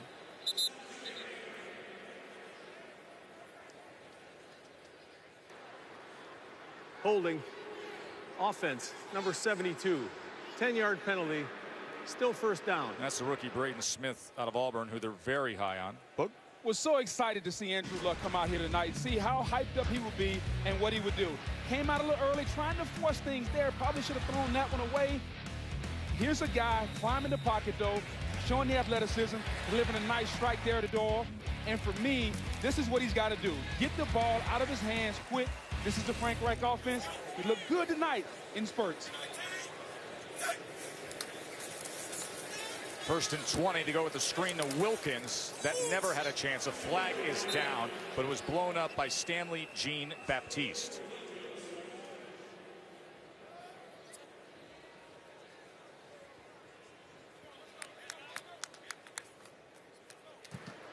Illegal block in the back. Offense, number 16. Half the distance to the goal line. Still first down. That's the receiver, Shontavius Jones. Frank Reich cannot be happy with these penalties throughout this game. He wanted to get a sharp game. They looked good in the dual practice with the Ravens, and they just didn't carry it over to the game so far. Backed up to the 8-yard line for what is now a 1st and 28.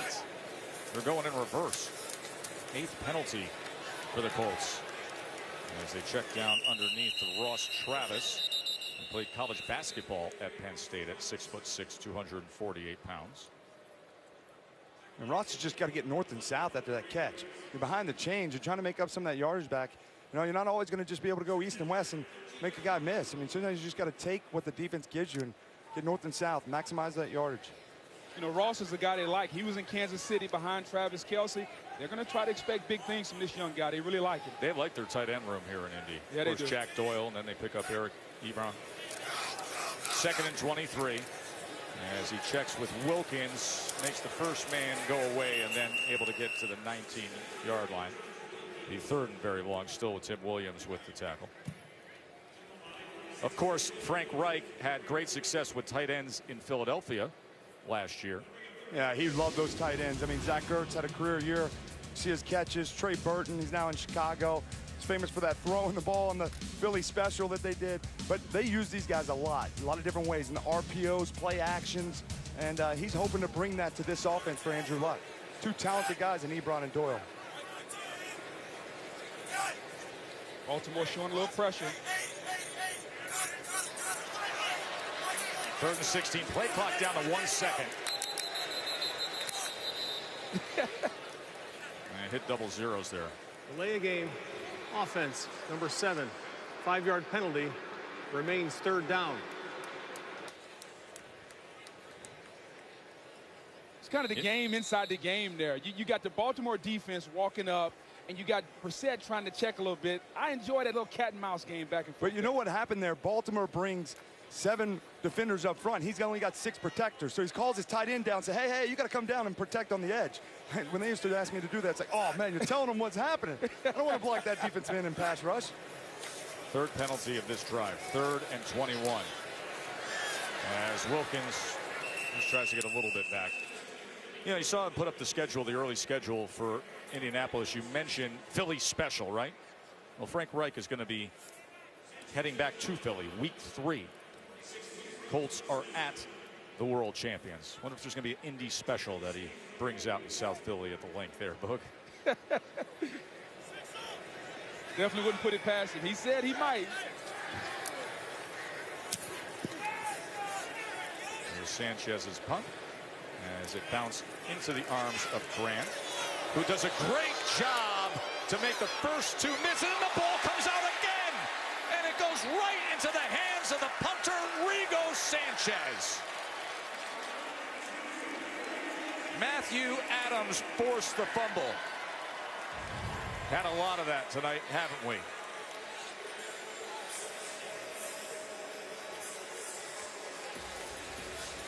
Sanchez with the fumble recovery.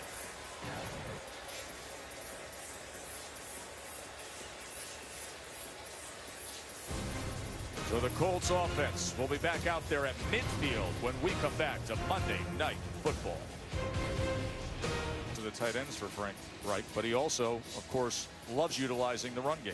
Yeah, he's trying to build this offense with the running game. And he talked about in Philadelphia, that's what they did so well, is running the football. Right here, they got the zone read. They're looking at it on the backside. They're going to just read that defensive end. He plays wide, they're going to give it inside. Now they're going to go to the wide zone scheme, the traditional Philadelphia, allowing those linemen to climb to the second level, mixing it up. And then they're going to run the counter power. We're going to pull the guard, pull the tight end Jack Doyle, and then block down and come around. He's just doing a lot of different varieties in the running game. He wants to bring that, and then the big chunks will come in after that. Here's Jacoby Brissett. Downfield complete, over the middle, as he's able to find Ross Travis for 22 yards. This after the turnover. Just love the route there by Ross Travis. Brissett dropping back in the pocket, nice, but really, really good route there by Ross Travis. They really like him. He's an athletic, big tight end. Not as athletic as Travis Kelce, but he reminds you a lot of him. But Brissett had to throw that thing on a strike. Cover 2, it's about 16 to 17 yards because that safety's going to close. Here's Hines, as he couldn't even make his way back to the line of scrimmage. It was Tim Williams who was helping with that wall there. It's been such a strange game in terms of what's happened with special teams with the turnovers. We now have our 3rd kick return fumble. Baltimore 2, Indy 1. Happened moments ago with the recovery at midfield. And now inside the 30, a 2nd and 10 for the Colts. Jacoby Brissett at quarterback. Begat pressure, gets rid of it right away, does so to Hines.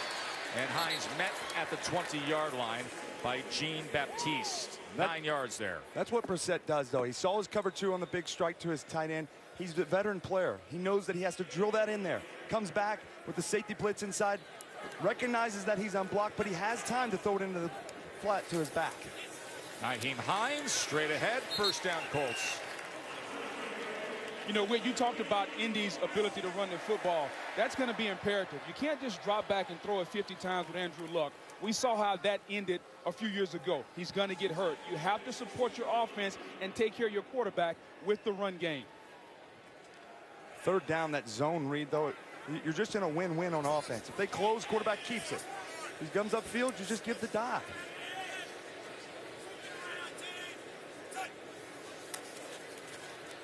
Brissett to the end zone. Flag reigns in from the 10-yard line towards the goal line. As Pascal was covered by Darius Williams. Pass interference. Now, Darius Williams got a good job there. He's got him in coverage, and the man, ball is placed at the just spot gotta of the let go. foul. Automatic 1st down. Just mirror him. You're in great coverage. You know, I always wonder why, if you're a cornerback, if you're reading the eyes, just turn around. Sometimes if you just turn around and look at the ball, the ref will give you the benefit of the doubt. And you hear, I mean, you see right here, Brissett throws the nice ball outside, but if you're the corner, he turns around and look, but then he goes back and grabs the receiver. Just keep your eyes back. Maybe you can make an interception. And another zone read down here. Here's Wilkins. Wrapped up. Well played by Anthony Averett, the rookie out of Alabama. That's the Raven culture, though. They rally to the ball, and they want to hit you. Smash mouth football is that what they did. This defense plays, especially in the red zone. You know, they've been one of the better defenses of the last 5 to 10 years just because of their culture with play like a Raven. That's their motto. See if these young guys can do it here on the goal line. Second and goal. Brissett to the end zone. Incomplete.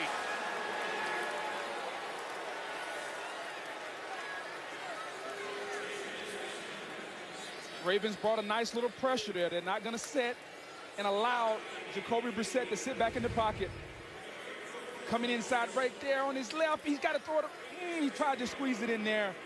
Nice job by the Ravens, making the quarterback uncomfortable.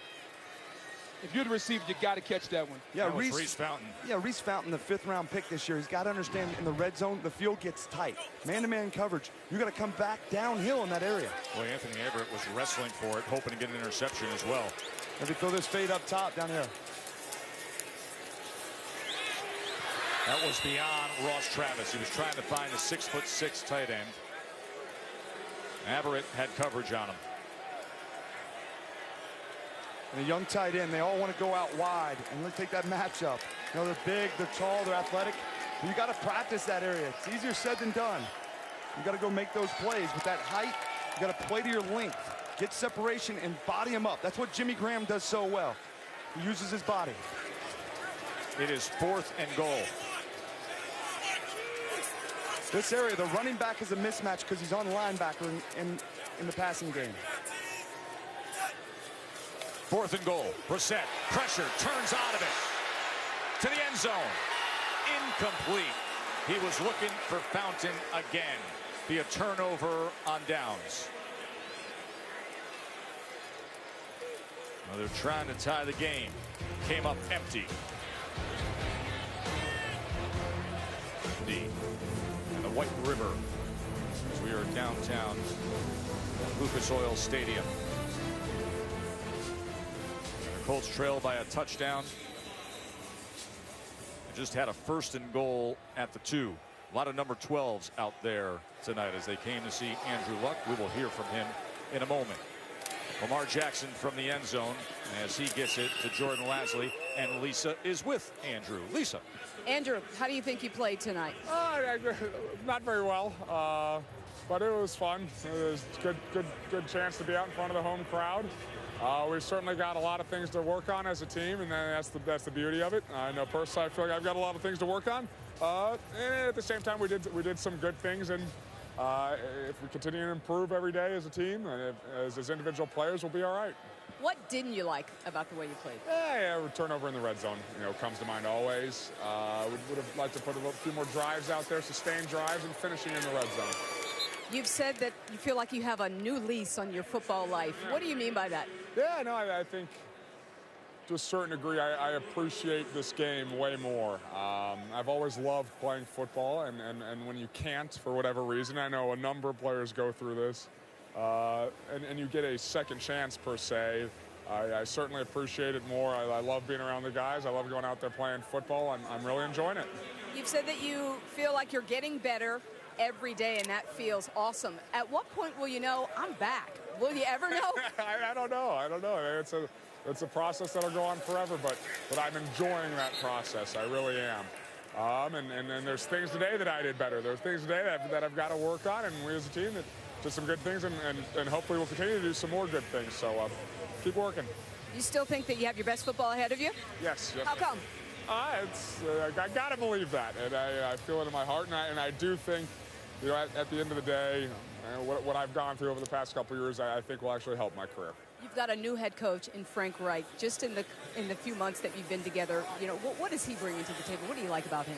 He's a sharp mind. He's a great communicator. He's a great teacher. His perspective, having played the position for many, many years, is always very valuable for us. He's calm. I think he does a great job of seeing things from many, many, many perspectives. So I've really enjoyed playing with him, for him so far, and we'll continue to do so. I know you're still working on everything, you personally and the offense in general, but what do you envision this offense being once everyone gets rolling? Yeah, you know, effective. Put drives together, score touchdowns in the red zone, disciplined, and we certainly have our work cut out. Well, it's so great to see you back. Congratulations. Tess. Thank you, Lisa. Effective and disciplined. I think that relationship with Frank Reich, his new head coach, is showing up, isn't it? Those would be words that coach would use to describe it as well. First-year head coach and the 7th-year quarterback who missed all of last year, but you can see the glow on his face, even though he knows that there is plenty still to work towards. Here's Jackson backing up as he's able to find Thompson. He had a good-looking run moments ago. That was George Odom, a rookie out of Central Arkansas, with the tackle. He mentioned the struggles in the red zone. They did have 1 touchdown in the red zone tonight, 3 possessions in the red zone, 1 turnover that he threw the interception on Andrew Luck, and then moments ago the loss of downs. Turnover on downs moments ago when they were at the 2-yard line with a 1st and goal. There's a check down to Gus Edwards from Lamar Jackson. You know, I'm really liking what I see in Lamar Jackson right now. He threw the touchdown early. Now he's getting more comfortable in the pocket, just getting the ball out of his hands. That's all you want to see from your quarterback. You don't have to make every play. Allow the people around you to make plays. Now comes the money down on 3rd down in the National Football League. 3rd and 5. Jackson, that was batted away. That was a nice play by Quincy Wilson as Jackson was trying to connect with Jordan Lasley. And Lasley's a rookie here at wide receiver. It just seems like it's a reoccurring theme. They have to get separation. When they play press, man-to-man coverage in 3rd and medium, you've got to get separation away from them. Use your body, fake outside, put the foot in the ground, and come in flat and contested catches. That's what young players have to do when they make this adjustment. New punter is Corey Vedvik, the Norwegian-born specialist. So he goes back rotation here, and a fair catch from Hines at the 15-yard line. Who else will we see at quarterback tonight? We'll find out next. Everybody in the Colts locker room loves this guy, Jacoby Brissett. He's 9 of 14 passing for 95 yards tonight. Yeah, I love this play right here. He's going to see it pre-snap, and it's going to go to cover 2. These safeties are going to get about 22 yards on the outside of the numbers. But they're going to close in. His tight end there bends it in, and he delivers a strike. He can't wait. And then on the next play, he's going to identify that there's going to be a pre-snap pressure potentially. They're bringing more than he has to block. Ball's got to come out into the flat. He doesn't panic.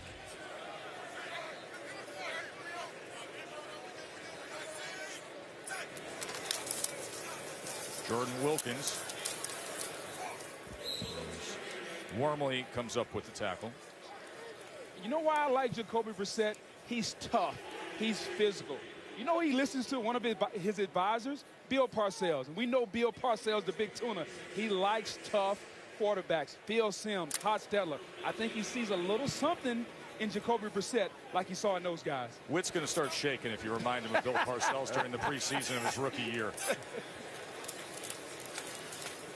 What was it like back then with the big tuna, your rookie preseasons? Well, every day was a new day, but on rookie, when I was a rookie, he used to always tell me, Witten, you're a ball in high grass. You're lost, son. You're lost out here. Hey, tell the folks, they know you as 82. What number were you wearing back then? Hey, I was 49 with a yellow beanie cap on my head, running scout team, and, you know, he would coach me up hard. But the one thing about Coach Parcells is he had a way with tight ends. He just said, trust me.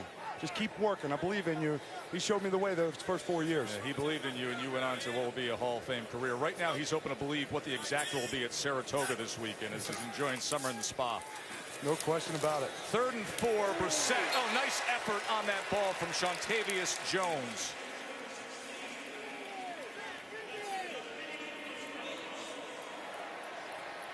Old number 49. This was August of 2003. Tony Romo and Jason Witten with their NFL debuts, a preseason game against Arizona. Look at Whitbook. I mean, look at number 49, looking very unathletic. That was a 12-yard gain. As Brissett stays alive. Flag comes down. That was a 4th quarter pass. Romo to Witten. From that pass to 1,100 and offense, number 79. 10-yard penalty, still first down. to 1,152 regular season receptions later. 4th most in NFL history. And now up here in the booth for Monday Night Football. What a ride it's been, Whit. It's been an incredible ride. But, you know, seeing that video reminds me of that rookie game. Tony and I were sitting on the sidelines. And as rookies, you want to be down in the game, because that means you get to go 2 minutes and just go out there and play backyard ball. And we got close. We made a comeback and didn't end well for us. Went off the running back's hand on a little underhand shovel pass. Made for a long film session that next day. You know what I like about seeing that, Whit, is there's somebody in this game right here who's about to play the 4th quarter who you never know what they're going to turn into. You really don't. And that's why you got to have an eye for talent. You know, Ozzie Newsome's one of the best. He's done it for a long time here with the Ravens. But just keep working. Just keep stacking days up, you know, and take the coaching. Be critical of yourself. Have the confidence to be critical of yourself. Good things will happen. You may even get a different number. Get in the 80s.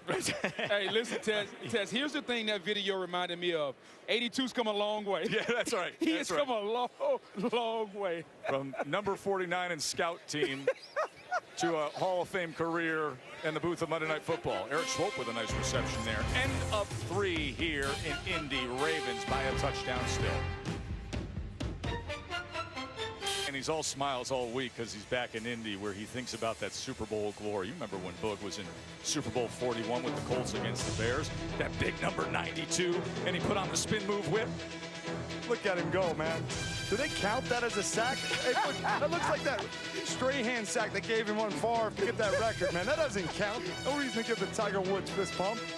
Oh, hey, it's good to be back home, I tell you. It's amazing.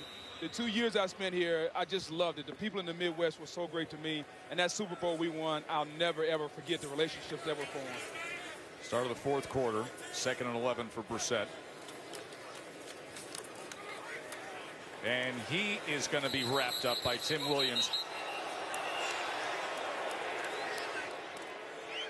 Boog, it's good to be back. It's also good to be back with you when you walk into St. Elmo's Steakhouse the night before Monday Night Football.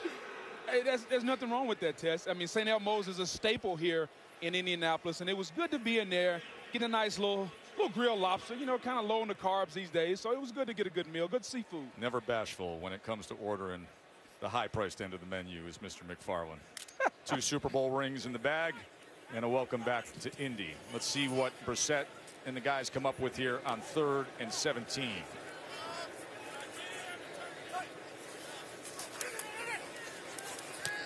Batted at the line of scrimmage.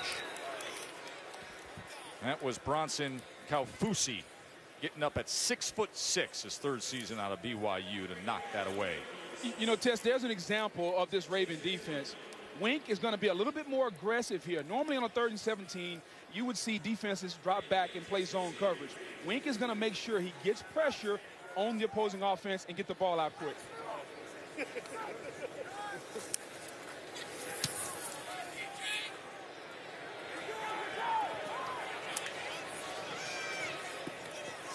Fielded inside the 15 by Grant. And a 7-yard return as a flag is down at the end of that punt.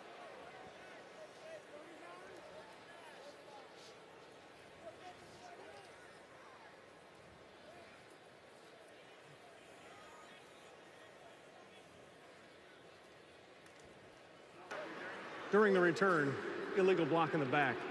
Return team, number 39. 10-yard penalty, first down Baltimore. Timeout. Well, this is the last season for Ravens GM, VP of Player Personnel, Ozzie Newsome. You go back to his first draft in 1996, and what did he do? How about just selecting Hall of Famers Jonathan Ogden and Ray Lewis? The rest of that defense would come into the fold with Reed, Suggs, and later drafts. Of course, both seem destined for Canton as well. 23 seasons with the Ravens. Robert Griffin III is now in at quarterback. And Gus Edwards will take it out to the 15-yard line, and another flag comes in.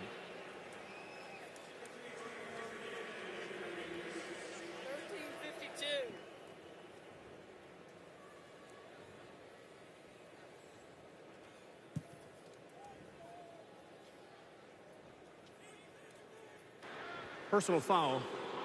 Defense, number 49. 15-yard penalty. Automatic first down. Joe, you talked about Ozzie Newsome, not only a Hall of Fame player, you see him here, he was really the first guy, in my opinion, wearing that number 82. He was too big for safeties and just could outrun linebackers. He was a mismatch on the football field. And then he transitioned to general manager and probably has maybe even a better career, just as good as a Hall of Fame executive. And so it's great to see the run that he's had. Great for our football game. There's Robert Griffin III as he threw it to the outside, but it was caught as Janarian Grant comes up with the catch. So there is Rob a little more now than he is RG3. Of course, you know what happened early on, going from the Heisman Trophy to the Redskins and NFL Offensive Rookie of the Year, then all the injuries, was with Cleveland, was out of football, and now signed with the Ravens. 2nd and 5. Edwards hit the hole well as he's right at the 40. You know, we visited with Robert, and you could see him at practice, and he's really energized. He said he learned from his mistakes. Being out from football, he's been humbled a little bit in this approach. And Harbaugh said he's given him an opportunity. They could keep 3, that he's competing for a job here on this Ravens quarterback room. What do you say? Keep 3 quarterbacks or go with the 2 with Flacco and Jackson, considering everything you guys have said about Jackson not being ready? I think you can only keep 2, you know, maybe a potential trade. I just think that Lamar and RG3, a lot of the similar in the way they play and their styles. And so, you know, just let it play out, the competition. You know, he signed here before they went and got Lamar in the draft. And, you know, Harbaugh said he's shown a lot of good things, but can he take the next step with staying in the pocket and making those throws and not taking those hits? But they haven't kept 3 quarterbacks on the Ravens roster since 2009. Do they keep 3? Do they keep Robert Griffin III? Yes, I think they do, because Lamar Jackson is not ready. And if Joe Flacco gets hurt, are you going to put Lamar Jackson, who's not ready, on the field in a year where Harbaugh needs to win? To me, that's the key issue. 2nd and 7. Pass is complete as they get it to Brashad Perriman. Lisa. Yeah, well, I asked Robert Griffin what he thinks his future is with the Ravens. He said, I know my teammates trust me, and that's really what I wanted to get out of this experience, to make my teammates and my coaches trust me. He said, talking to Coach Harbaugh and showing him what I can do on the practice field every day, being consistent, I know he wants me to be here, and that's all I can really ask for. I can't predict what's going to happen in the future, he said, but I'm going to keep working hard and hope these guys keep me around. He was 5 of 7 for 88 yards and a touchdown last week against the Rams. First down pass, a little arrow route as he goes to the tight end. That was Mark Andrews, the other rookie tight end. He's from Oklahoma, kind of a big wide receiver type, but he hooked up a lot by way of Baker Mayfield for so much success at Oklahoma over the past couple of years. But you know what, Boog, I disagree with you on keeping him. I admire the way he's going about it, but that's why you traded up in the draft to get Lamar Jackson. And as long as Robert's here, it's going to delay that development. That's why I think you stick with 2.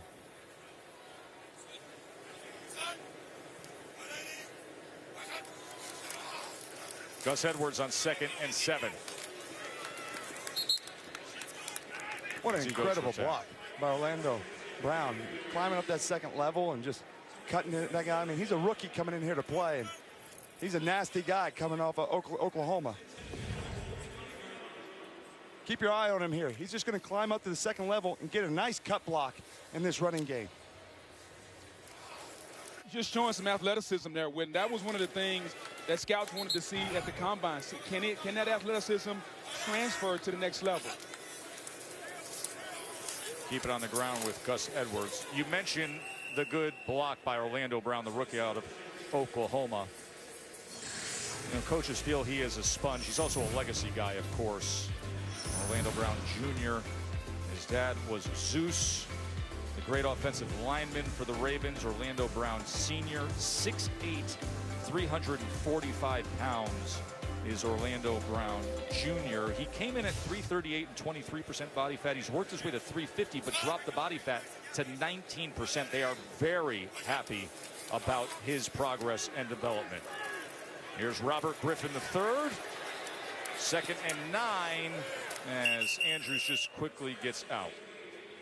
Tess, I need to figure out what he's doing. And when you can gain weight and lose body fat, if you could sell that program across America, you make a lot of money, big fella. You go out to practice, though, he just sticks out. He's long, he's athletic. They've been rotating him in there. You know, his career at Oklahoma protecting Baker Mayfield these last few years. You see him there. He's just got long arms and is athletic. That's what you look for in a tackle. He's a waist bender, though. He needs to be a knee bender to play tackle. That's the one thing he's got to work on. Bend your knees, especially when you're 6'8". 3rd and 5. RG3 should have had a touchdown pass, but Jordan Lasley dropped it. That's what you want to see from Robert Griffin, though. Those are the type of throws, extending plays and then accurate throws down the field. You're going to see him here. Good route by 17 here, just seeing that Robert's extending this play, and Lasley's just got to make that catch. Good awareness to keep on playing and get open, but great throw by Griffin. So we'll have a 48-yard attempt from Corey Vedvik, the rookie out of Marshall, who has a monstrous leg. I mean, he puts on shows in pregame warm-ups that'll blow you away with his leg strength and distance. This from 48 as he hits that 2-iron up and through. 20-10 our score here. Orlando Brown Jr. was just on the field for that field goal drive moments ago. Orlando Brown Sr., who went by the nickname Zeus, started 119 games at tackle over 9 seasons for the Browns and Ravens. In '99, his career was put on hold after he was hit in the right eye by a flag thrown by NFL official Jeff Triplett. Brown missed 3 seasons while recovering from the injury before returning to Baltimore, played his final 3 seasons then. Let me bring in our now rules analyst, Jeff Triplett, who had a chance to speak to Brown about that incident that they're forever tied to. Brown passed in 2011 at the age of 40 from complications from diabetes. Jeff? Yeah, Joe, that happened in '99. God, I wish it never had happened. But, you know, we got together. We had a playoff game in Baltimore there in 2003, and Orlando and I saw each other for the first time after that. I went over to him and said, I'm really sorry about that. He said, hey, so am I. We gave a big hug at each other, and it off it went. He had a great game that day in the playoff game. Jeff, thanks for sharing that with us. Understand what happened subsequent to that accident in '99. And now Zeus's son out there for the Ravens, the rookie right tackle, who has been lauded by the coaches for everything that he has put forth during this camp. They think they've got themselves a steal in the 3rd round.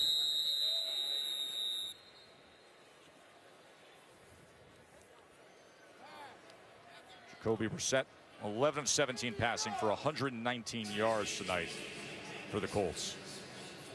Andrew Luck was 6 of 13 for 50 yards and threw that interception in the red zone. So Flacco early on for the Ravens. We saw Lamar Jackson. We've been getting an extended look at Robert Griffin III.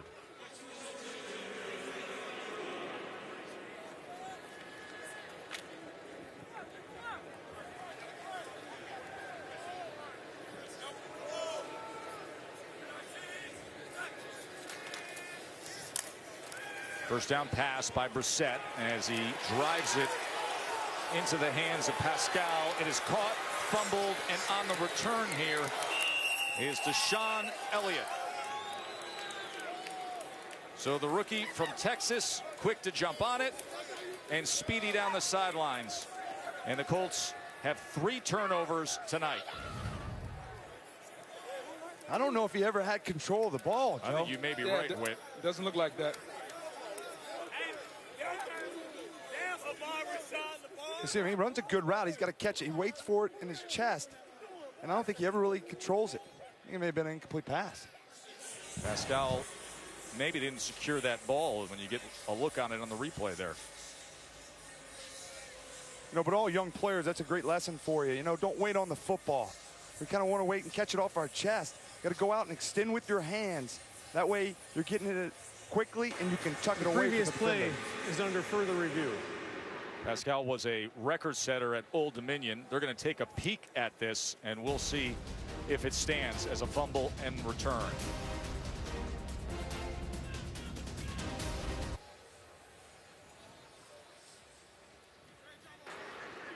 After review, the receiver never had control of the ball. It's an incomplete pass. It'll be 2nd down and 10 yards to go on the 25-yard line. Please put 8:46 on the game clock. I got that right. Zach Pascal never really put it away and had firm control there on the pass. You know, one of the things I like about it, I don't think he gets a 2nd foot down, and he doesn't have control, like you said. It's just, I think they simplified this rule so we all can see it and kind of call it how we think it looks. It's like, all right, I don't think he had control of it. It's exactly the way it should be. So that keeps the 6'4", 235 big body Jacoby Brissett out there, former basketball star in high school at Dwyer High. He wanted to play both sports in college. Shallow under this time for Ross Travis. He was recruited to Florida by Charlie Weiss, and he said, hey, I want to play some SEC hoops and SEC football. Coach Weiss said, that's not going to work, son. This is Gator football. That's what you're going to be concentrating on. And then, of course, he ends up going the path of finishing up his career at NC State, and then came to the Colts by way of trade from New England last year. 17 career starts between his time with the Patriots and the Colts.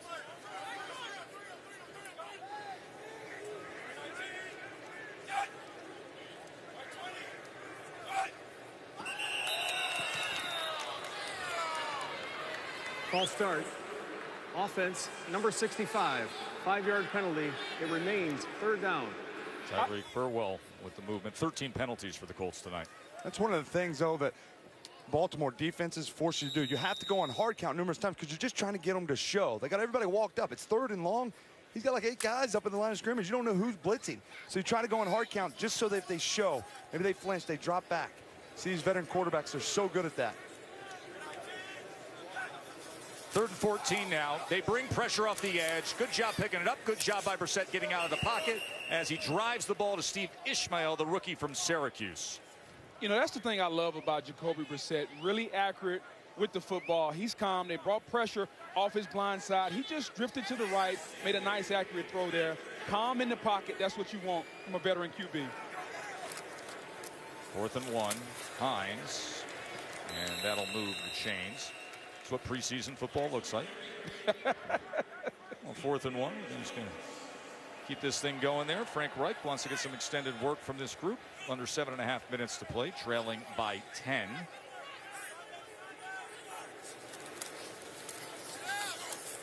Brissett downfield and into the hands of Ishmael again. Right over Jean-Baptiste. Look at Ishmael going up and get the ball. Brissett sees it pre-snap. Single high coverage. You're going to take a chance on his guy, and that's how you do it. What a throw. Just barely getting it over his head. Good job by Ishmael climbing the ladder and making that catch. Now you force him to cover 2. He's looking that way again. Missed on the quick out. He had a great career at Syracuse, did Ishmael.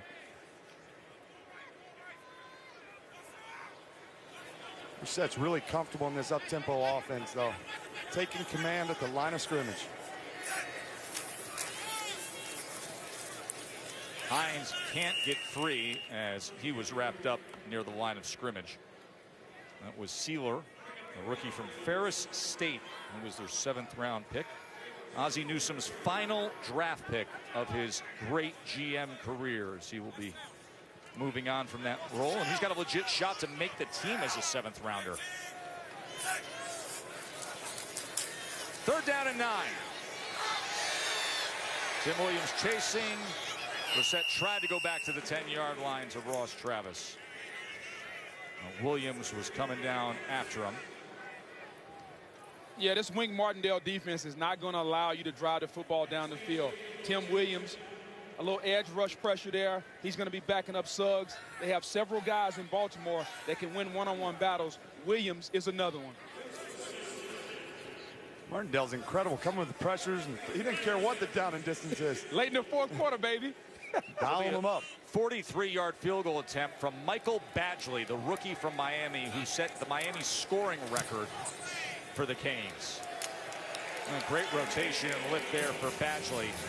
And they pull back to within a touchdown with just over 6 minutes to play. There's the oldest active player in the NFL, Adam Vinatieri, who hit a 57-yard field goal tonight at age 45. Of course, when you think great moments in history with Vinatieri, how about the 48-yarder as time expired, give the Patriots a 2017 victory over the Rams in Super Bowl 36. The 41-yarder as well with 4 seconds left, Super Bowl 38, to give the Patriots the 32-29 victory over the Panthers time and time and time again. But yet Father Time can't put a dent in this guy. Adam Vinatieri, the future Hall of Famer. 57-yarder he hit earlier tonight. His regular season career long is 57 yards. It happened in 2002, 16 years ago. This guy's a great athlete. Moments ago, his understudy Michael Badgley hit the field goal. And now kicking off here, and Grant on the return.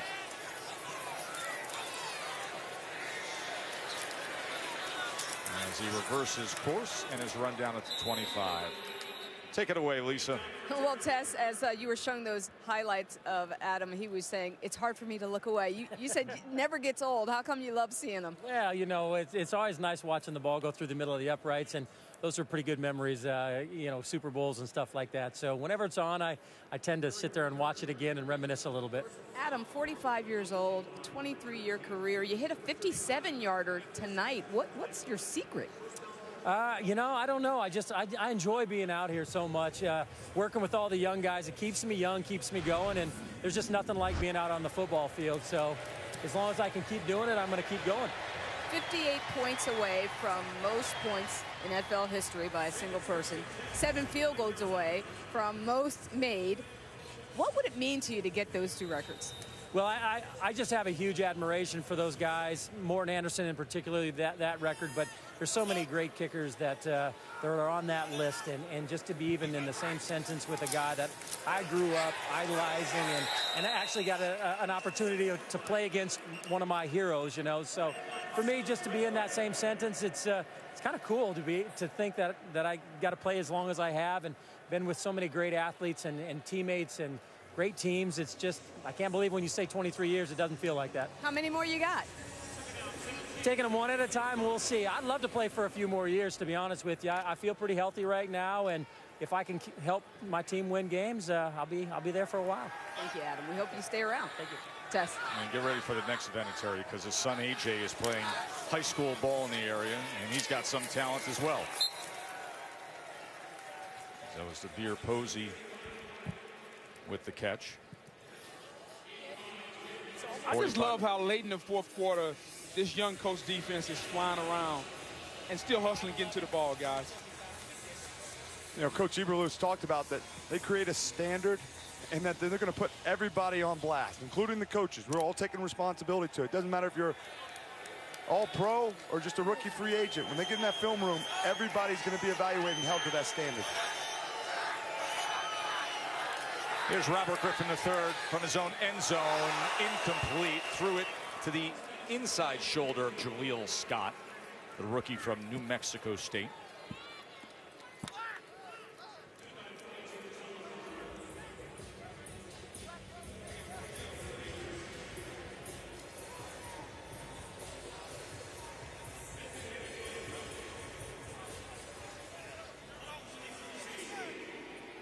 That Vic will be punting from his own end zone.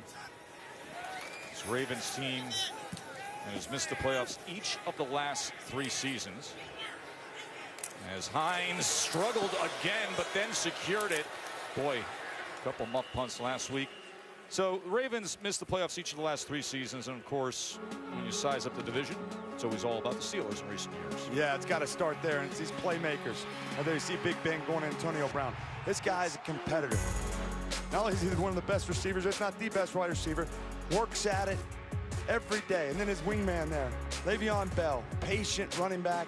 You see him out in open space. This offense is dynamic. Not only one of the top teams in the AFC North, but really one of the top teams in the entire AFC. You like seeing those highlights of Tony Toe Tap, don't you? AB there. Guy's incredible. Philip Walker will be the new quarterback for the Colts. Walker's 5'11", 216 pounds, had a great career at Temple. He's small, he's shifty. He had 88 yards and a touchdown in preseason game number 1 against Seattle, but he is being torn down that time.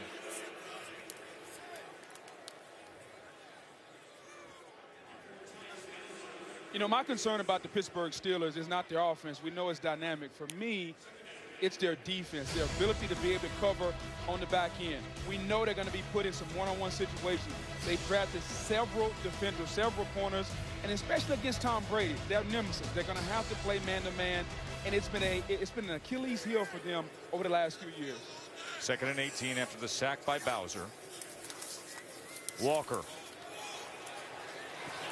Too high for his intended target. Trying to connect with Hines there. Really nice sack by Bowser. You know, he was a 2nd-round pick last year. They have high expectations for some of these guys. They're all competing, and they're playing hard down here in the 4th quarter.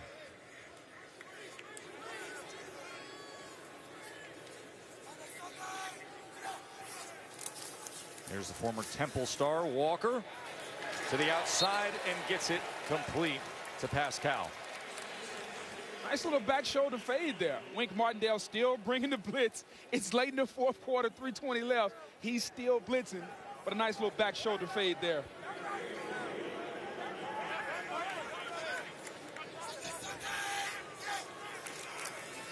Fourth and 1. Hines, good physical run to move the chains. Trailing by a touchdown. Coming up on 3 minutes to play. 3 timeouts in the bag. Frank Reich's home debut, the first-year head coach for the Colts.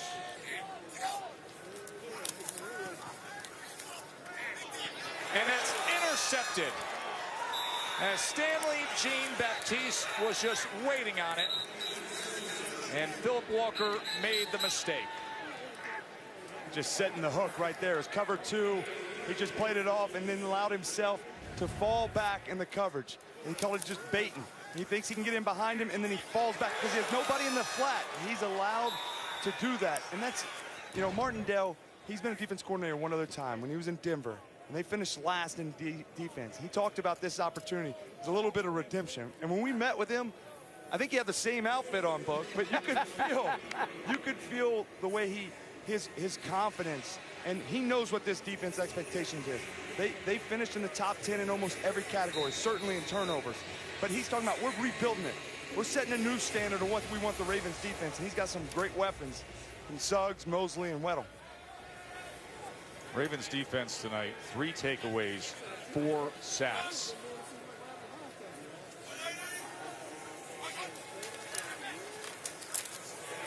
Good job penetrating into the backfield. And Stewart was quick to get in. Flag comes in.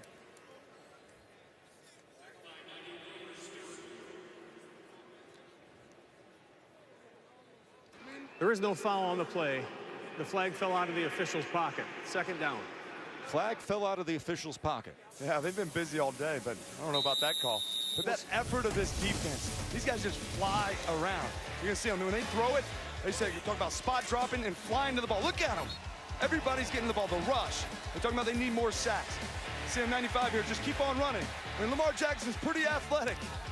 And then they come out of the stack. They teach this. They know they're going to be put on blast with that red clicker on tomorrow morning when they watch this tape. They just go over and over and over. That's that style and the identity of this defense. Triplet. Flag falls out of official's pocket. We hope that that doesn't happen very often. Falls out of the pocket. Nobody took it out. Well, you know. Was he first of the half. lining his pockets with Crisco nowadays? What's going on over there, Triplet?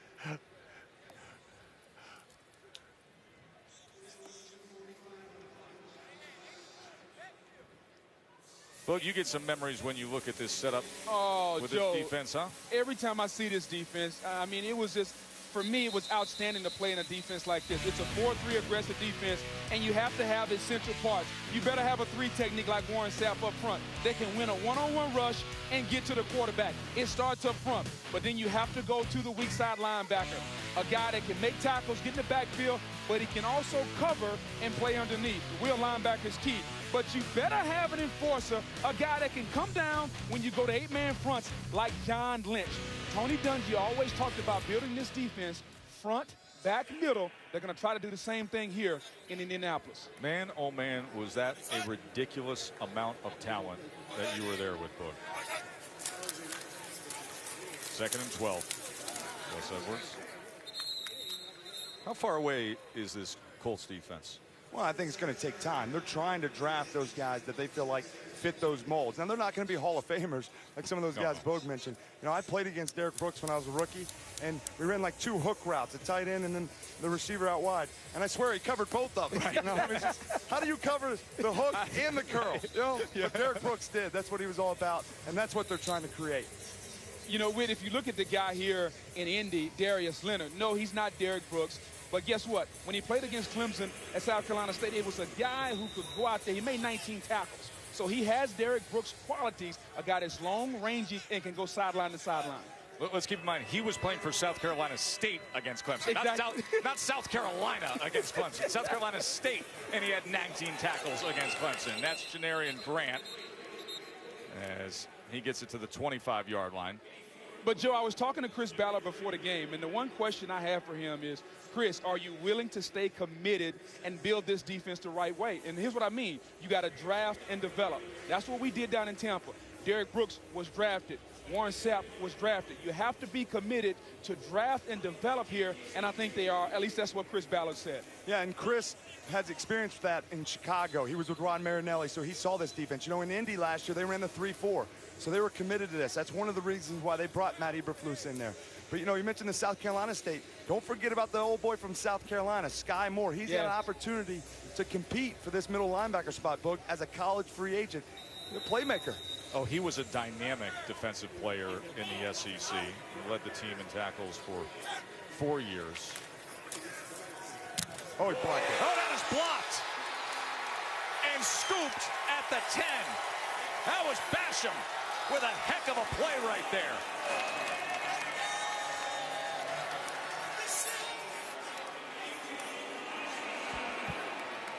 Terrell Basham coming in at 6'4", 266.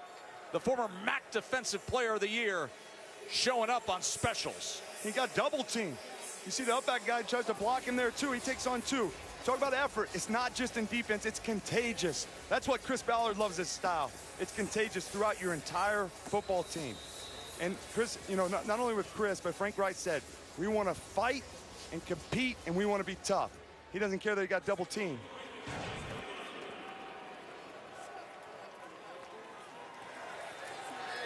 So now the Colts with a chance here with 2:29 remaining. Walker to the end zone. Wow, what a play by Pascal.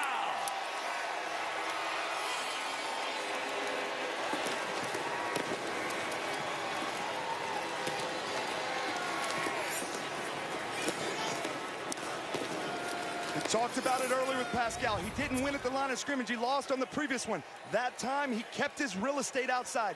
He gave his quarterback, Walker, an opportunity to throw him open.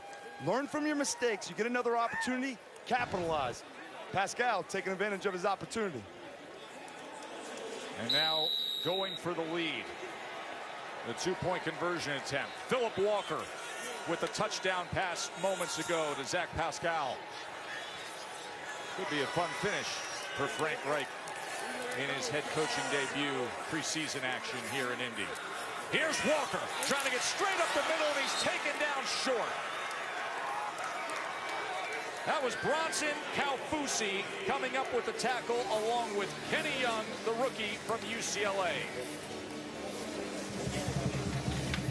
Watch these guys, though. They try to hide it. Walker thinks he's got numbers. Kenny Young falls like he's going into coverage, and then he comes up and makes a play. It's all about reading the box. Kenny Young, 4th round draft pick this year. You see him with the fist pump at the end of it. I mean, they understand he's competing for a job. Doesn't matter if it's the preseason or not. And it's just that chess match. Walker thought he had numbers. He had a guy for a guy in the blocking scheme. Instead, Young disguised it a little bit and came back. Eyes up, reading the quarterback, read and react. Good play by the young fella. Want to remind you that Sports Center at Night is coming your way with Kenny Mayne and John Anderson. They will dive in and get the analysis on what we saw of Andrew Luck tonight, how the new helmet rule is affecting the NFL, and there's some news concerning that. And is it a decisive year for Jim Harbaugh at Michigan? Sports Center at Night kicks off after this game right here on ESPN. Of course, always available on the ESPN app. See if we get the onside kick here, as Badgley will be attempting it, and the hands team does their job with the recovery.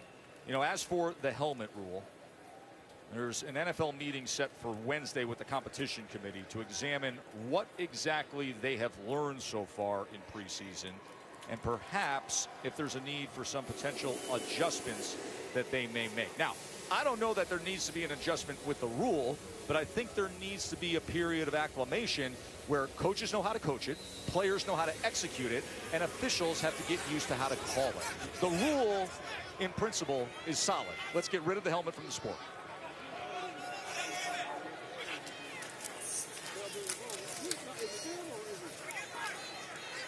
Good run out past the 50-yard line to the 46 by Edwards. Your thoughts, Whit? Yeah, you're exactly right. The rule in principle is spot on. Avoid these hits and lowering of the helmet to initiate contact. The problem is we're seeing it come up that I just think that we're not seeing consistency with the calls, and they got to clarify that, and they're working through it. But we spent 2 entire days in Park Avenue with that. We'll talk more about that when we come back. The new helmet rules. Stay with us. And the Indiana State House. Beautiful scenes here in downtown Indy. Joe Tessitore, Jason Witten, the Boog Nation, McFarland, and Lisa Salters here watching the Colts and the Ravens. We're discussing that new helmet rule. In fact, there's going to be a meeting with the competition committee on Wednesday as the Ravens look to close things out here with Gus Edwards. But we heard what Whit had to say about it. They're going to see what they've learned, potential adjustments. What do you think? For me, I just think they have to understand it. I get sitting in a boardroom, but these players are turning their shoulder. I challenge anyone out there, turn your shoulder and look what your head does. Your head comes with your shoulders. So the players are trying to get the head out, but the head is going to come in because it's connected to your upper body. That's the challenge that the players have right now. Shoulder and head are coming at the same time. We've had 2 of these such penalties, the lowering the head to initiate contact. Week 1 in the preseason, there were 25. Week 2, 26.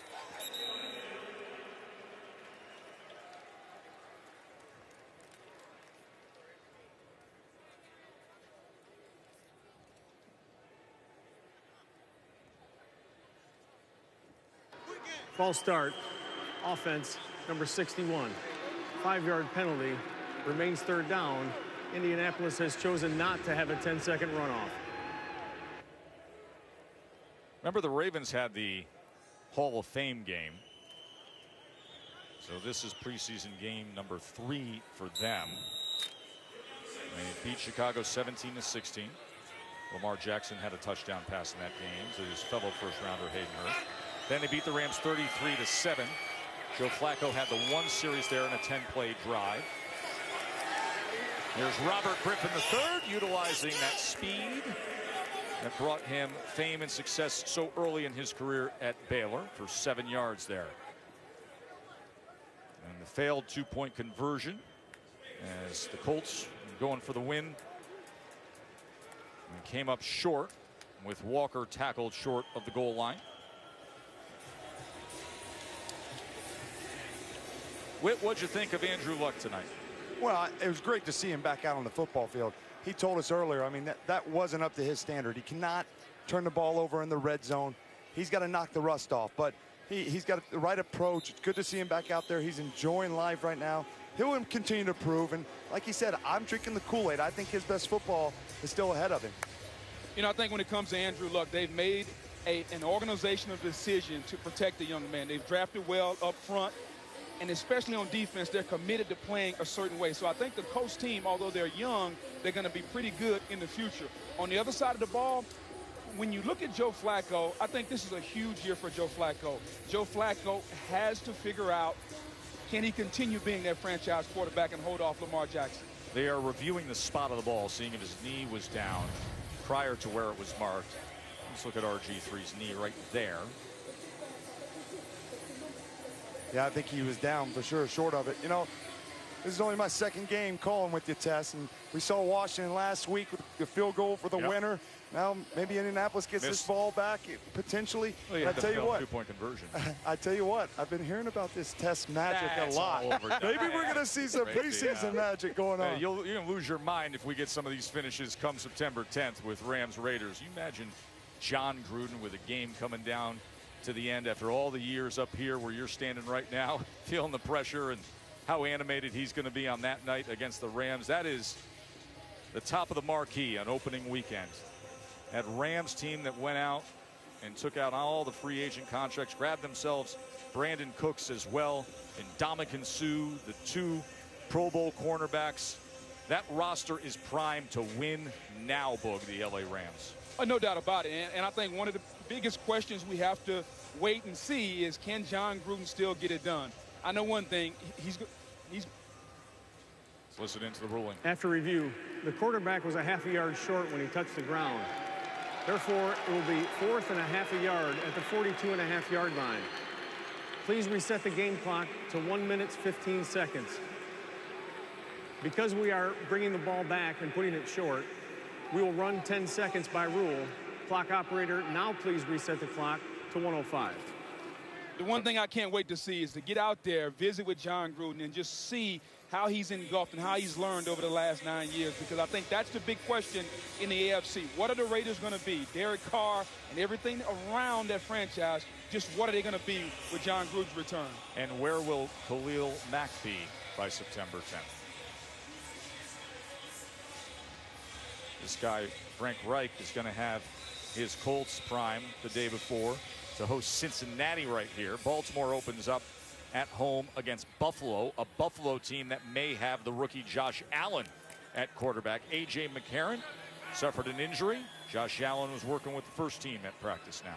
Yeah, Josh has got a big, strong arm. You know, just we didn't know if he was going to be able to make the transition quickly with getting through his reads inside the pocket, and he's going to get an opportunity now up there in Buffalo. So interesting to follow all the rookie quarterbacks. Their first time out of a half. During this preseason, of course, Baker Mayfield with the Browns. Everybody was so impressed with what they saw early on with him. Sam Darnold, we saw him against Washington. Josh Allen, we mentioned the fact that A.J. McCarron is injured, so now a huge opportunity. And Josh Rosen with the Cardinals. Listen, Sam Bradford is the clear starter there. Rosen's number 2. Rosen was 10 of 16, 107 yards, had a 13-yard touchdown pass against the Saints in the second preseason game. This is a crop, and you throw Lamar Jackson, the curiosity we've had tonight, but this is a crop that's going to be very intriguing to see how it changes the face of the NFL in the years to come with. Yeah, you're exactly right. I mean, it starts with Baker Mayfield, where we've seen him be accurate, but extending these plays, a lot of the things we're talking about with Lamar Jackson, but we're seeing some of these guys really transition inside the pocket with accurate throws. Mark Thompson is the running back on 4th and half a yard to close out this game. They go to the up back, and in doing so, they have the first down. That was Gus Edwards, who was lined up as the fullback out of the I formation to take care of things here.